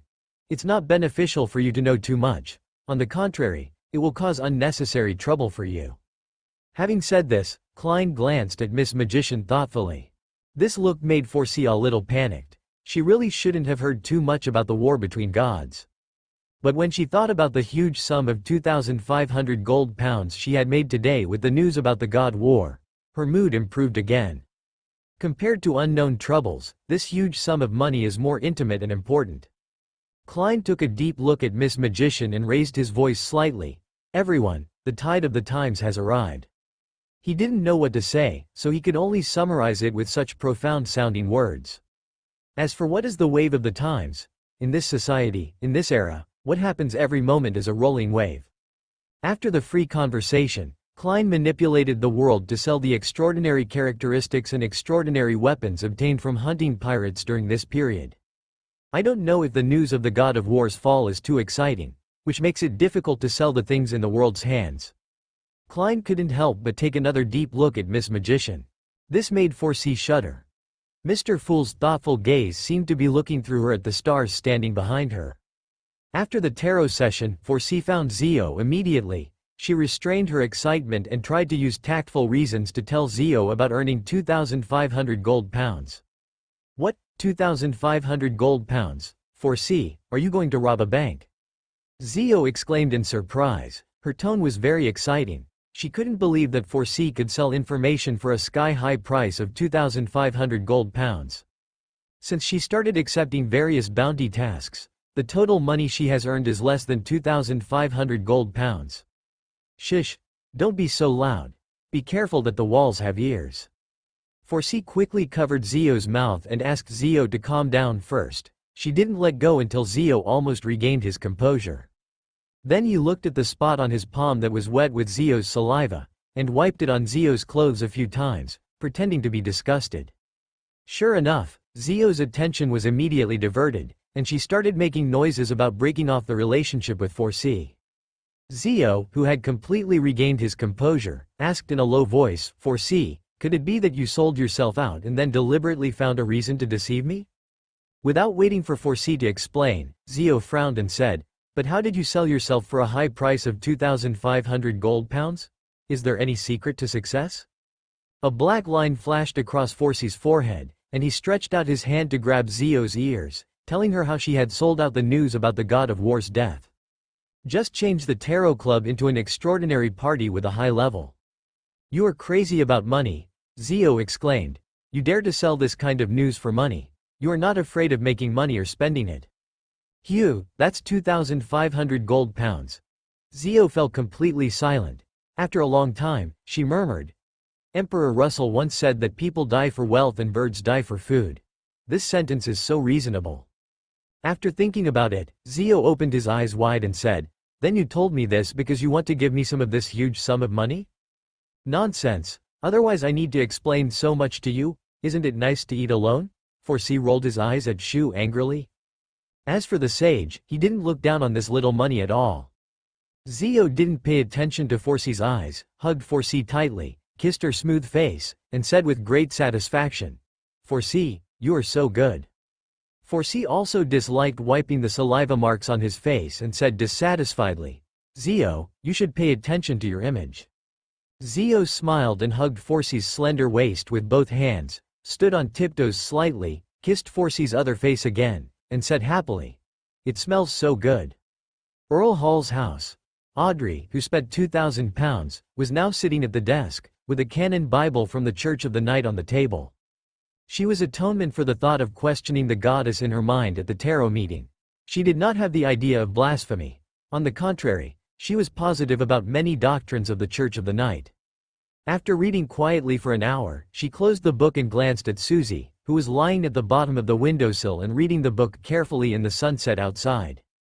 Well, it also wore a pair of round frame glasses with gold rims, which was a gift from her some time ago. Susie, who noticed Audrey's gaze, raised her head and briefly withdrew from the world of the book. Audrey, are you worried today? What did you see again? Audrey deliberately tested Susie. You are hesitating, you are doubting, you are ashamed of your unsteady thoughts, and you are a little excited. You want to discuss with me, but you don't want me to know too much. Audrey was silent, and her eyes glanced at the cover of the book that Susie was reading, on the correlation between behavior and psychology. Should I find some time to read it? Otherwise, if I continue like this, I will really be left behind by Susie. Audrey, you don't like to read church books on weekdays. What did you encounter related to the church? Susie stood up from the ground, took 2 steps in the direction of Audrey, and said, "Your belief is the goddess of night. Are you questioning your belief in the goddess just now? So you want to relieve your guilt for having unsteady thoughts by flipping through church books?" It took a few steps closer, staring at Audrey's eyes with a sharp gaze. "Your pupils shrank unconsciously just now. Is it because I guessed the truth? Have you just experienced a major event today, or received news that can affect your long-standing beliefs?" Audrey didn't speak, but her body Susie stiffened unnaturally, and came to Audrey's feet, rubbed her head against her thigh, wagged her tail, and looked up and said, "Audrey, I really understand your thoughts." After a long silence, Audrey lowered her head slightly, stretched out her hand to rub Susie's head, and said with a smile on her face, "Susie, Emperor Russell once said that animals that are too smart are prone to baldness." Susie was surprised, her eyes were full of shock. "Audrey, are you telling the truth?" "Of course, do you know the vulture? It is because it is too smart that it overuses its brain, resulting in a bald head without hair. You can't be like it." Audrey said something a little creepy in a calm tone. Susie's wagging tail stopped, and she said seriously, "Audrey, do you finally think I'm smart?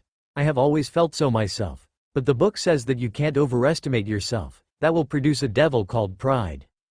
Audrey's expression was frozen for a few seconds. She took back the hand that was rubbing Susie's head, turned her back to Susie, sat up straight, opened the book of the Church of the Night, found the page that recorded the commandments, and watched silently. South District of the Bridge, Harvest Church. Under the setting sun, Emlyn walked to the door of the Harvest Church unknowingly, looking at the church that looked inconspicuous.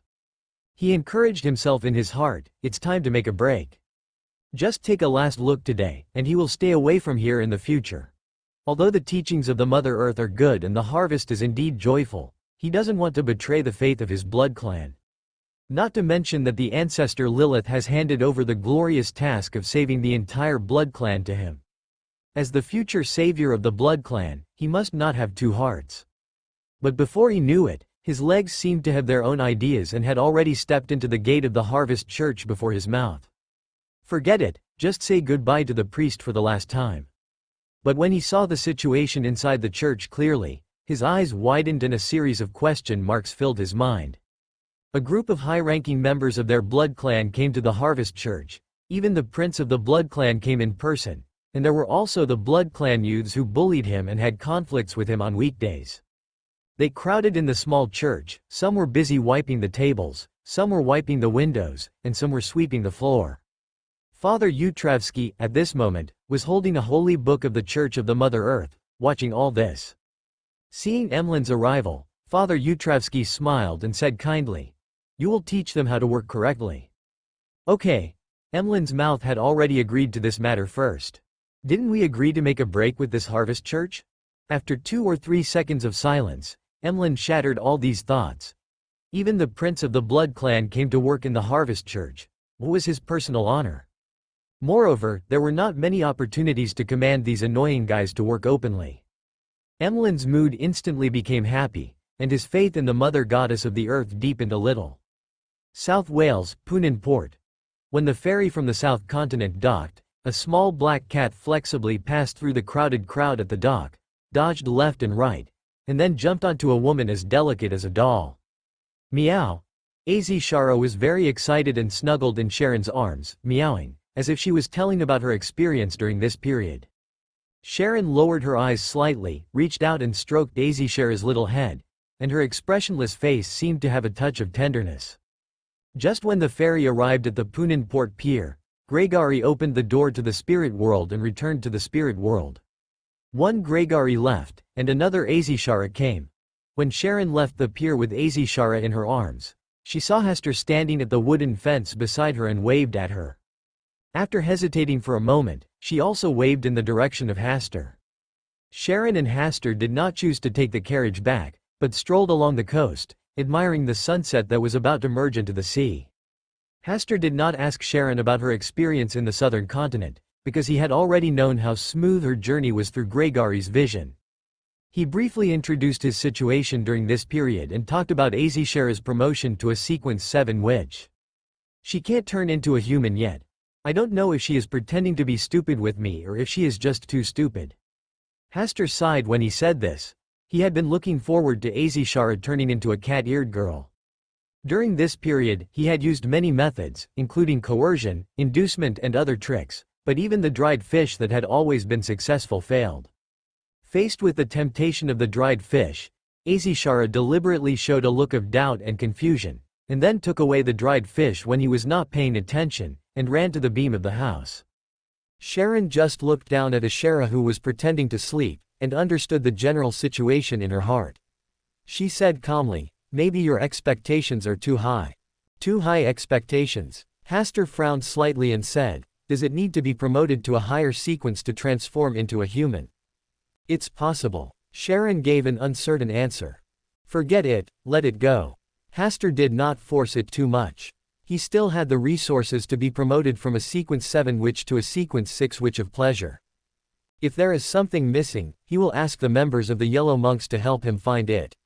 They have always been very professional in this matter. Back in the study at home, when Hasta and Sharon were alone, Sharon asked about Grey Carrie. Hasta chuckled and said, "Aren't all spirit world messengers like this? Weird, even your teacher wanted to apply for the job of messenger at that time. Then do you know the real origin of him?" Sharon deliberately emphasized the word, he. "Yes, I have signed a contract with him. You just need to treat him as a slightly special spirit world messenger. You should let him run errands for the letters that should be delivered by him." Hearing this, Sharon also understood that Hasta deliberately did not want to explain Grey Carrie's identity, so she did not continue to ask. Hasta looked at Sharon and said in a gentle tone, "His origin is a bit big, a little more outrageous than the answer you guessed in your heart." Sharon just nodded, indicating that she understood. Seeing that the conversation seemed to be dead, Hasta smiled and said, "Didn't you bring some gifts to Ashera when you went to the southern continent?" Meow. Ashera, who was pretending to sleep, woke up instantly and hurriedly came from the windowsill to the sofa where Sharon was sitting. She put her 2 front paws on her legs, tilted her head slightly, and looked at her with watery eyes. "I forgot to bring it." Sharon's gentle mouth said ruthless words. Ashera was about to cry, and she lay on Sharon's legs and began to roll back and forth. Sharon stretched out her white and tender fingers and poked Ashera's little head. "The things are in the suitcase." If she hadn't wanted to bring something back, she would have left quietly when she got off the ship just now, so as not to be surrounded by the crowd. Ashera immediately turned over, jumped off the sofa, and ran to the room where Sharon lived. "Is there a gift for me?" Hasta also came over and sat in the empty position next to Sharon. His eyes were a bit similar to Ashera's, bright and clean. Sharon just looked at him without saying anything. Hasta coughed lightly and said with a smile, "Actually, I am also good at acting like a spoiled child." As Asta said this, the air seemed to freeze all of a sudden. Although Sharon acted very calm, Asta clearly saw the slight surprise and smile in her eyes just now. He continued to look at Sharon with his head tilted, his eyes meeting Sharon's blue eyes. At such a close distance, Sharon's long hair tied in a bun with light golden color was covered by a small black soft hat, and there was a strand of hair hanging down on both sides of her earlobes, but it did not cover the small and exquisite ears. Sharon had no habit of wearing makeup on her face, not even light makeup. Against the background of the black Gothic court dress, she looked even whiter and smoother like jade, like a piece of tofu so tender that you could squeeze out water. It was still better to look at her from such a close distance. Sharon, who was watching from a distance, always gave people an aura that kept strangers away. In this regard, Miss Audrey's aura was more gentle and amiable, but her natural nobility and elegance still made many people stay away.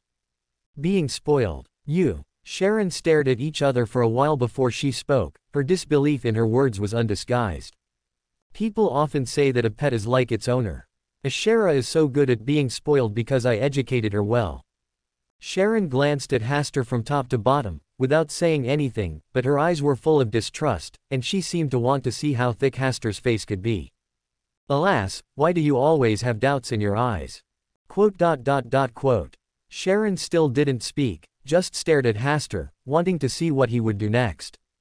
"Hey, Ashera, are you back?" Hasta suddenly looked towards the window, and Sharon's eyes followed, but there was no sign of Ashera. There was only the weight of a head on her thigh. Hasta, just lying on her thigh, using her thigh as a pillow, lying on his back, looking at her with burning eyes. Sharon wanted to say something, but in the end she said nothing, just sat up a little, looking straight at the bookshelves in front of her. Hasta did not speak, but closed his eyes slightly, enjoying Sharon's lap. After a long while, Sharon spoke, "Your gift has been given to you. Sometimes I really envy Ashera. No wonder she doesn't want to change into a human." Hasta sighed, then lifted his head from Sharon's thigh, sat up straight, and faced Sharon's inquiring eyes, explaining very seriously, "I admit defeat. Ashera is still better at being a spoiled child. If I have time, I will learn from her." He couldn't lie on Sharon's thigh like Ashera did, rolling back and forth. That scene was too embarrassing. Sharon did not speak, still looking at him with her eyes downcast. "I like your gift very much." Hasta understood Sharon's pun just now, and got up and left the study. After Hasta left the room, Sharon lowered her head slightly and looked at her thigh that Hasta had just rested on. There was still warmth on it that had not dissipated. She stretched out her right hand and gently pressed it on her heart. Her heartbeat was much faster than before. What happens when a puppet has a heart? The ending was given in the story of The Adventures of Pinocchio that Hasta had told her. Meow. On the windowsill, Ashera was holding the dried fish that Sharon brought from the southern continent in her mouth, and she looked at Sharon with doubtful eyes. Without Sharon's beckoning, Ashera came to the sofa, lying on Sharon's thighs while enjoying the dried fish, which was very comfortable. Sharon lowered her head and looked at Ashera for a while, whispering, "Ashera, you deliberately don't want to change into a human, right?" Ashera was stiff, the hair on her back almost stood up, her blue eyes were wide open, showing a very frightened expression, and the dried fish in her mouth fell on the sofa. "I won't tell him." Sharon had a faint smile on her face and reached out to touch Ashera's head. Meow. Ashera meowed gently, rubbed her face against Sharon's palm, and then continued to pick up the dried fish that was scared away just now and ate it with peace of mind. Asta said something very right just now. People usually don't have any vigilance against a cute kitten. It is sometimes easier for it to do things than to become a human. Ashera is very smart, this is something she knew early on, and many times, it is deliberately pretending to be stupid. Some people seem to be worse than a cat. Sharon's mouth corners slightly raised, her expression is much gentler than before. The next day, the envoy of Grand Duke Nanuel came to visit again, saying that his 30-year-old son was going to have a birthday and wanted to invite him to the banquet. Keyes habitually followed Hasta's instructions to send the person away first, and then came back to report the matter to Hasta. "You are already 30 years old, and you are still celebrating your birthday. Do you really think you are a child who will never grow up?" Asta said this with a teasing tone, but this time he did not refuse Grand Duke Nanuel's invitation. After pretending to be uncomfortable with the local climate for so long, it's time to meet Grand Duke Nanuel and see what he really wants to do. Asta thought about it and decided to bring a few members of the Yellow Monks to take this opportunity to make Grand Duke Nanuel behave himself. Does he really think that if the Kingdom of Loan declares a full-scale war on the Fasak Empire, he can take the opportunity to take back the rights of the 8 ports? Those are 8 small gold mines that can generate a lot of money every day. "My lord, do you need me to solve this problem?" Keyes made a suggestion with a fierce look in his eyes. The meaning was very clear. He would lead the Yellow Monks to take action to completely eliminate the Archduke of Southwell. Well, solved in a literal sense. Asta waved his hand, "It's too time sensitive. I will go back to Backland later." "Understood." Keyes nodded, excitement in his tone. This made Hasta ask him if he had a personal grudge against the Archduke of Southwell. Keyes quickly said, "I just want to relieve the Earl of his worries." "This reason is too old, come up with something new." Keyes looked embarrassed and lowered his voice slightly. "I want to do something to prove that I am the popular person in front of the Earl." It was a very honest reason, and Hasta didn't blame it. Thinking about it carefully, Keyes was only sequence 5, and there were many people above him. In the extraordinary world, after all, we still believe in the principle of respecting the strong. After settling the matter with Grand Duke Southwell, you go to see Mrs. Lisa and ask her to give you some advice. Just say it was my idea. Yes. Keyes nodded excitedly. Hasta waved Keyes down, walked to the window and looked in the direction of Backland. He had never regarded the Archduke of South Wales as his real opponent. His opponent was in Backland, in that splendid palace. The date when George III wants to hold a nationwide speech has been set. That day is the day when George III wants to wait for an opportunity to be promoted to the Sequence 0 Black Emperor. Although he may not necessarily take the path of the Black Emperor in the later period, it will not do him any good to let George III become the Black Emperor. Moreover, if George III cooperated with Adam and really allowed him to ascend to the throne of God, he would definitely be against him in the future. It would be better to join forces with Bernadette, Klein and others to overthrow the throne of George III. This time things were a bit dangerous. He would return to Backland after settling the matter with the Archduke of South Wales. In that kind of chaotic situation, the role of Chaos Mentor is also of great benefit. Meow. Ashera walked along the edge of the window sill, holding a half-eaten dried fish in her mouth. Hastur waved his hand, and Ashera hurriedly ate the small half of the dried fish in her mouth. Hastur took a step closer and flicked its head. Will I steal your dried fish? Meow. Ashera answered in the affirmative. Then the hair on its head was rubbed into a matted ball. Hastur carried the aggrieved Ashera to Sharon's room. She still liked to stand in a place where she could see the scenery outside and play puppet. At the moment, colorful clouds outside cover the sky over the sea, like an embroidered quilt. The numerous ships that come and go continue to contribute to the prosperity of the port, and workers carry various goods from different regions at the bustling dock. Before nightfall, the doors of the pubs along the street were already filled with tables. Groups of children were laughing from one end of the street to the other, and their laughter could be heard from a long distance away. I'm going to see the Archduke of South Wales in 2 days, and then I'm going back to Backland. Hastur held Ashera and stood next to Sharon, telling him what he was going to do next. He liked this way of getting along very much. Even Ashera yawned comfortably in Hastur's arms and fell asleep. She unconsciously licked her little paws. It must be that she was eating delicious fish in her dream. Dry. I haven't been back to Backland for a long time. Well, let's go back together. At the 30th birthday party of Grand Duke Nanwire's son, all the famous nobles nearby came with carefully selected valuable gifts. In the study on the 3rd floor, Grand Duke Nanwire's bloated body leaned slightly on a coffee-colored sofa that was obviously about to be overwhelmed. He opened his eyes that were about to droop, glanced at the 2 people standing opposite him, and said in a deep voice, I don't want any accidents this time. Grand Duke, please rest assured, this time we specially invited a powerful extraordinary person. He will definitely be able to complete the Grand Duke's task. The 2 people opposite explained one sentence after another, and cold sweat began to appear on their foreheads. Hee, if you disappoint me again, you 2 will jump into the sea to feed the sharks. Of course, you can also wait for someone to chop you into pieces and evenly spread them on the sea. Grand Duke Nanwire snorted coldly, thinking that his little tricks in secret were easily resolved by Earl Hasta Campbell every time, and he even wanted to eat people alive. The 8 ports were 8 gold mountains, which originally belonged to him, but now they have become someone else's private property. The people he secretly sent out either fell ill and were hospitalized for unknown reasons, or suddenly went crazy and jumped into the sea to commit suicide. Some of the secret lines that successfully established a foothold always sent back some insignificant news, which was of no use at all. And the pair of sisters he sent out at the beginning have been staying in the castle, and it is extremely difficult to even pass on a message, and the young earl has been staying in Poonan Port during this period. The role played by the 2 of them from the time they were sent out to now is basically zero. Recently, the kingdom has declared war on the Fasak Empire, which means that the South Continent will not be a threat for the time being, otherwise the king will not launch a large-scale war. He can take this opportunity today to deal with the Earl from Backland. After the 2 people in the room left, Grand Duke Nanwire glanced at the bookshelf in the corner. You follow the people they find, take the seal sent by my father from Backland, and ensure that the action tonight is foolproof. When he mentioned the word father, the corners of his mouth unconsciously raised a hint of sarcasm. After giving these instructions, Grand Duke Nanwire leaned on the sofa and squinted for a while.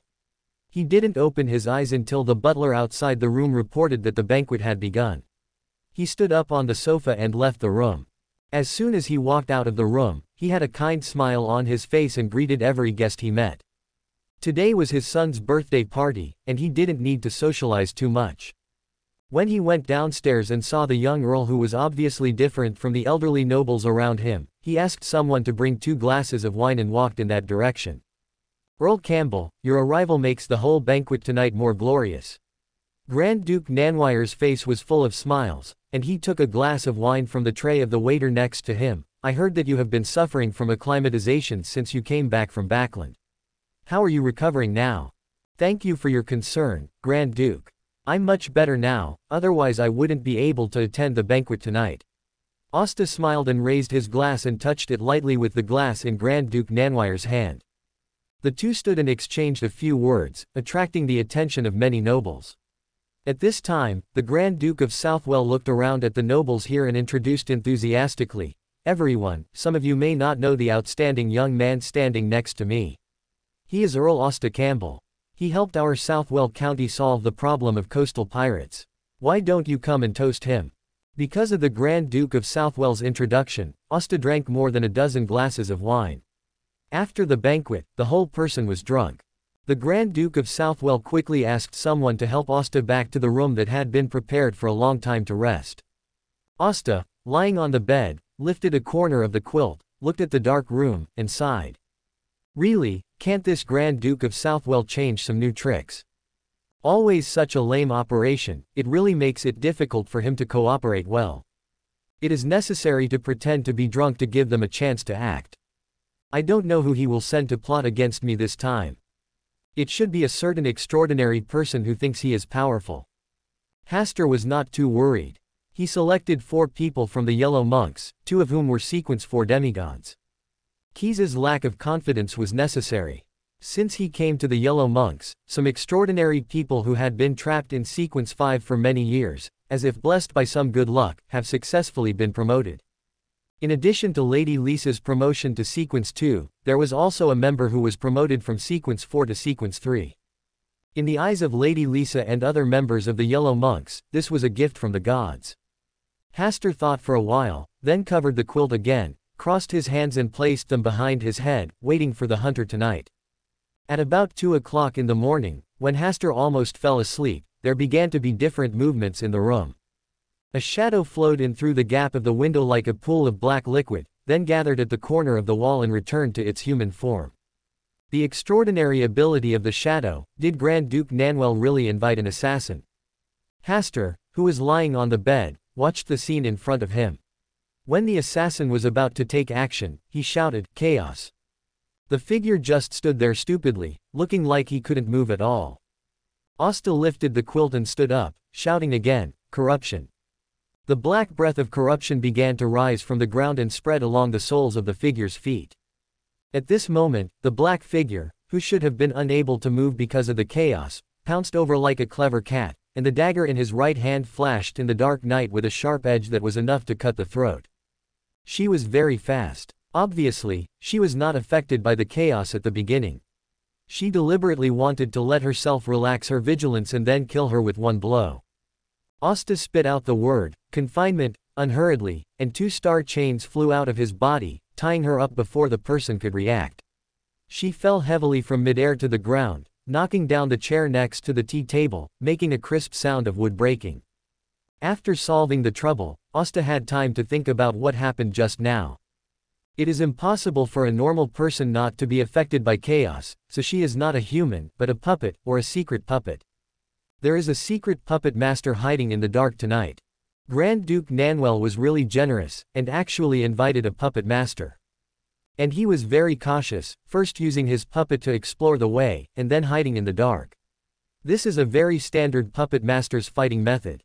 Not to mention, just knowing this trick is much better than Master Luo. He was not deliberately insulting Luo, but telling the truth. After a while, the person tied by the star chain suddenly stopped struggling, and his eyes were empty as if he had lost his soul. Asta guessed that the puppet master hiding in the dark was caught. The puppet master can use the spirit thread to control his puppet, but there is a certain distance limit. This alone is enough for the members of the Yellow Monk to easily find his foothold. Asta put his mind on the puppet in front of him again. This is actually a Sequence 6 pleasure witch. This puppet master is really amazing to make a pleasure witch into a puppet. However, if such a pleasure witch's puppet is used for assassination, does it need to sneak in through the window gap like this? Shouldn't she appear in her room as a maid? Taking advantage of the moment when she was seduced by the charm of the witch of pleasure, she would wait for an opportunity to assassinate him. Wouldn't the success rate be much higher this way? Could this be another Master Luo? Maybe they are really the dragon and the phoenix? While Asta was thinking, the door was knocked. Asta said, "Come in." The yellow monk member who was responsible for guarding the periphery brought a man and a head that had just been cut off and was still steaming. "There are 2 people assassinating tonight?" Asta asked people to light up the lights in the room, and then looked at the captured middle-aged man. He was about 40 years old, with a scruffy beard, and looked a little handsome. He should have charmed many girls when he was young. When Asta was observing him, his eyes were fixed on the pleasure witch secret doll tied to the ground. After confirming that she was not injured, he breathed a sigh of relief, and then his eyes were filled with disgust and disdain. What a complicated look. Asta's intuition told him that there must have been some interesting story between the master of secret dolls and the witch of pleasure. Asta sat on the edge of the bed, looked at a member of the yellow monk holding the head in his hand and asked, "Is this also the assassin tonight?" "Yes, our people saw him come out of the study of Grand Duke Nanwell with their own eyes, and then came nearby tonight, but he was captured by us before he could make a move. He is a Sequence 4 fallen Earl. During the fight, we couldn't capture him alive. We could only cut off his head and bring back his extraordinary characteristics and the seal he held. This delayed us a little. There was a mistake in our work, which allowed a secret doll to approach your room. Please punish us." The member of the yellow monk explained seriously and fearfully. Asta thought they deliberately let a secret doll in to practice for him, but it turned out to be a work error. A Sequence 4 fallen Earl died here like this. Isn't his luck too good? But if you think about it carefully, there are 4 winners of the Destiny Path standing in this room. If you add me, there are 5 Destiny darlings favored by Destiny. With such a high luck value, it is indeed possible that such a thing as a pillow will be given to you when you are sleepy. I can only say that I am grateful for the birthday gift from Grand Duke Nanwire. For more thrilling fanfiction stories like this, check out my channel Fanfic audiobook. Dive into epic adventures, mysterious realms, and legendary journeys brought to life through immersive storytelling. Don't forget to like, share, and subscribe for more amazing audiobooks.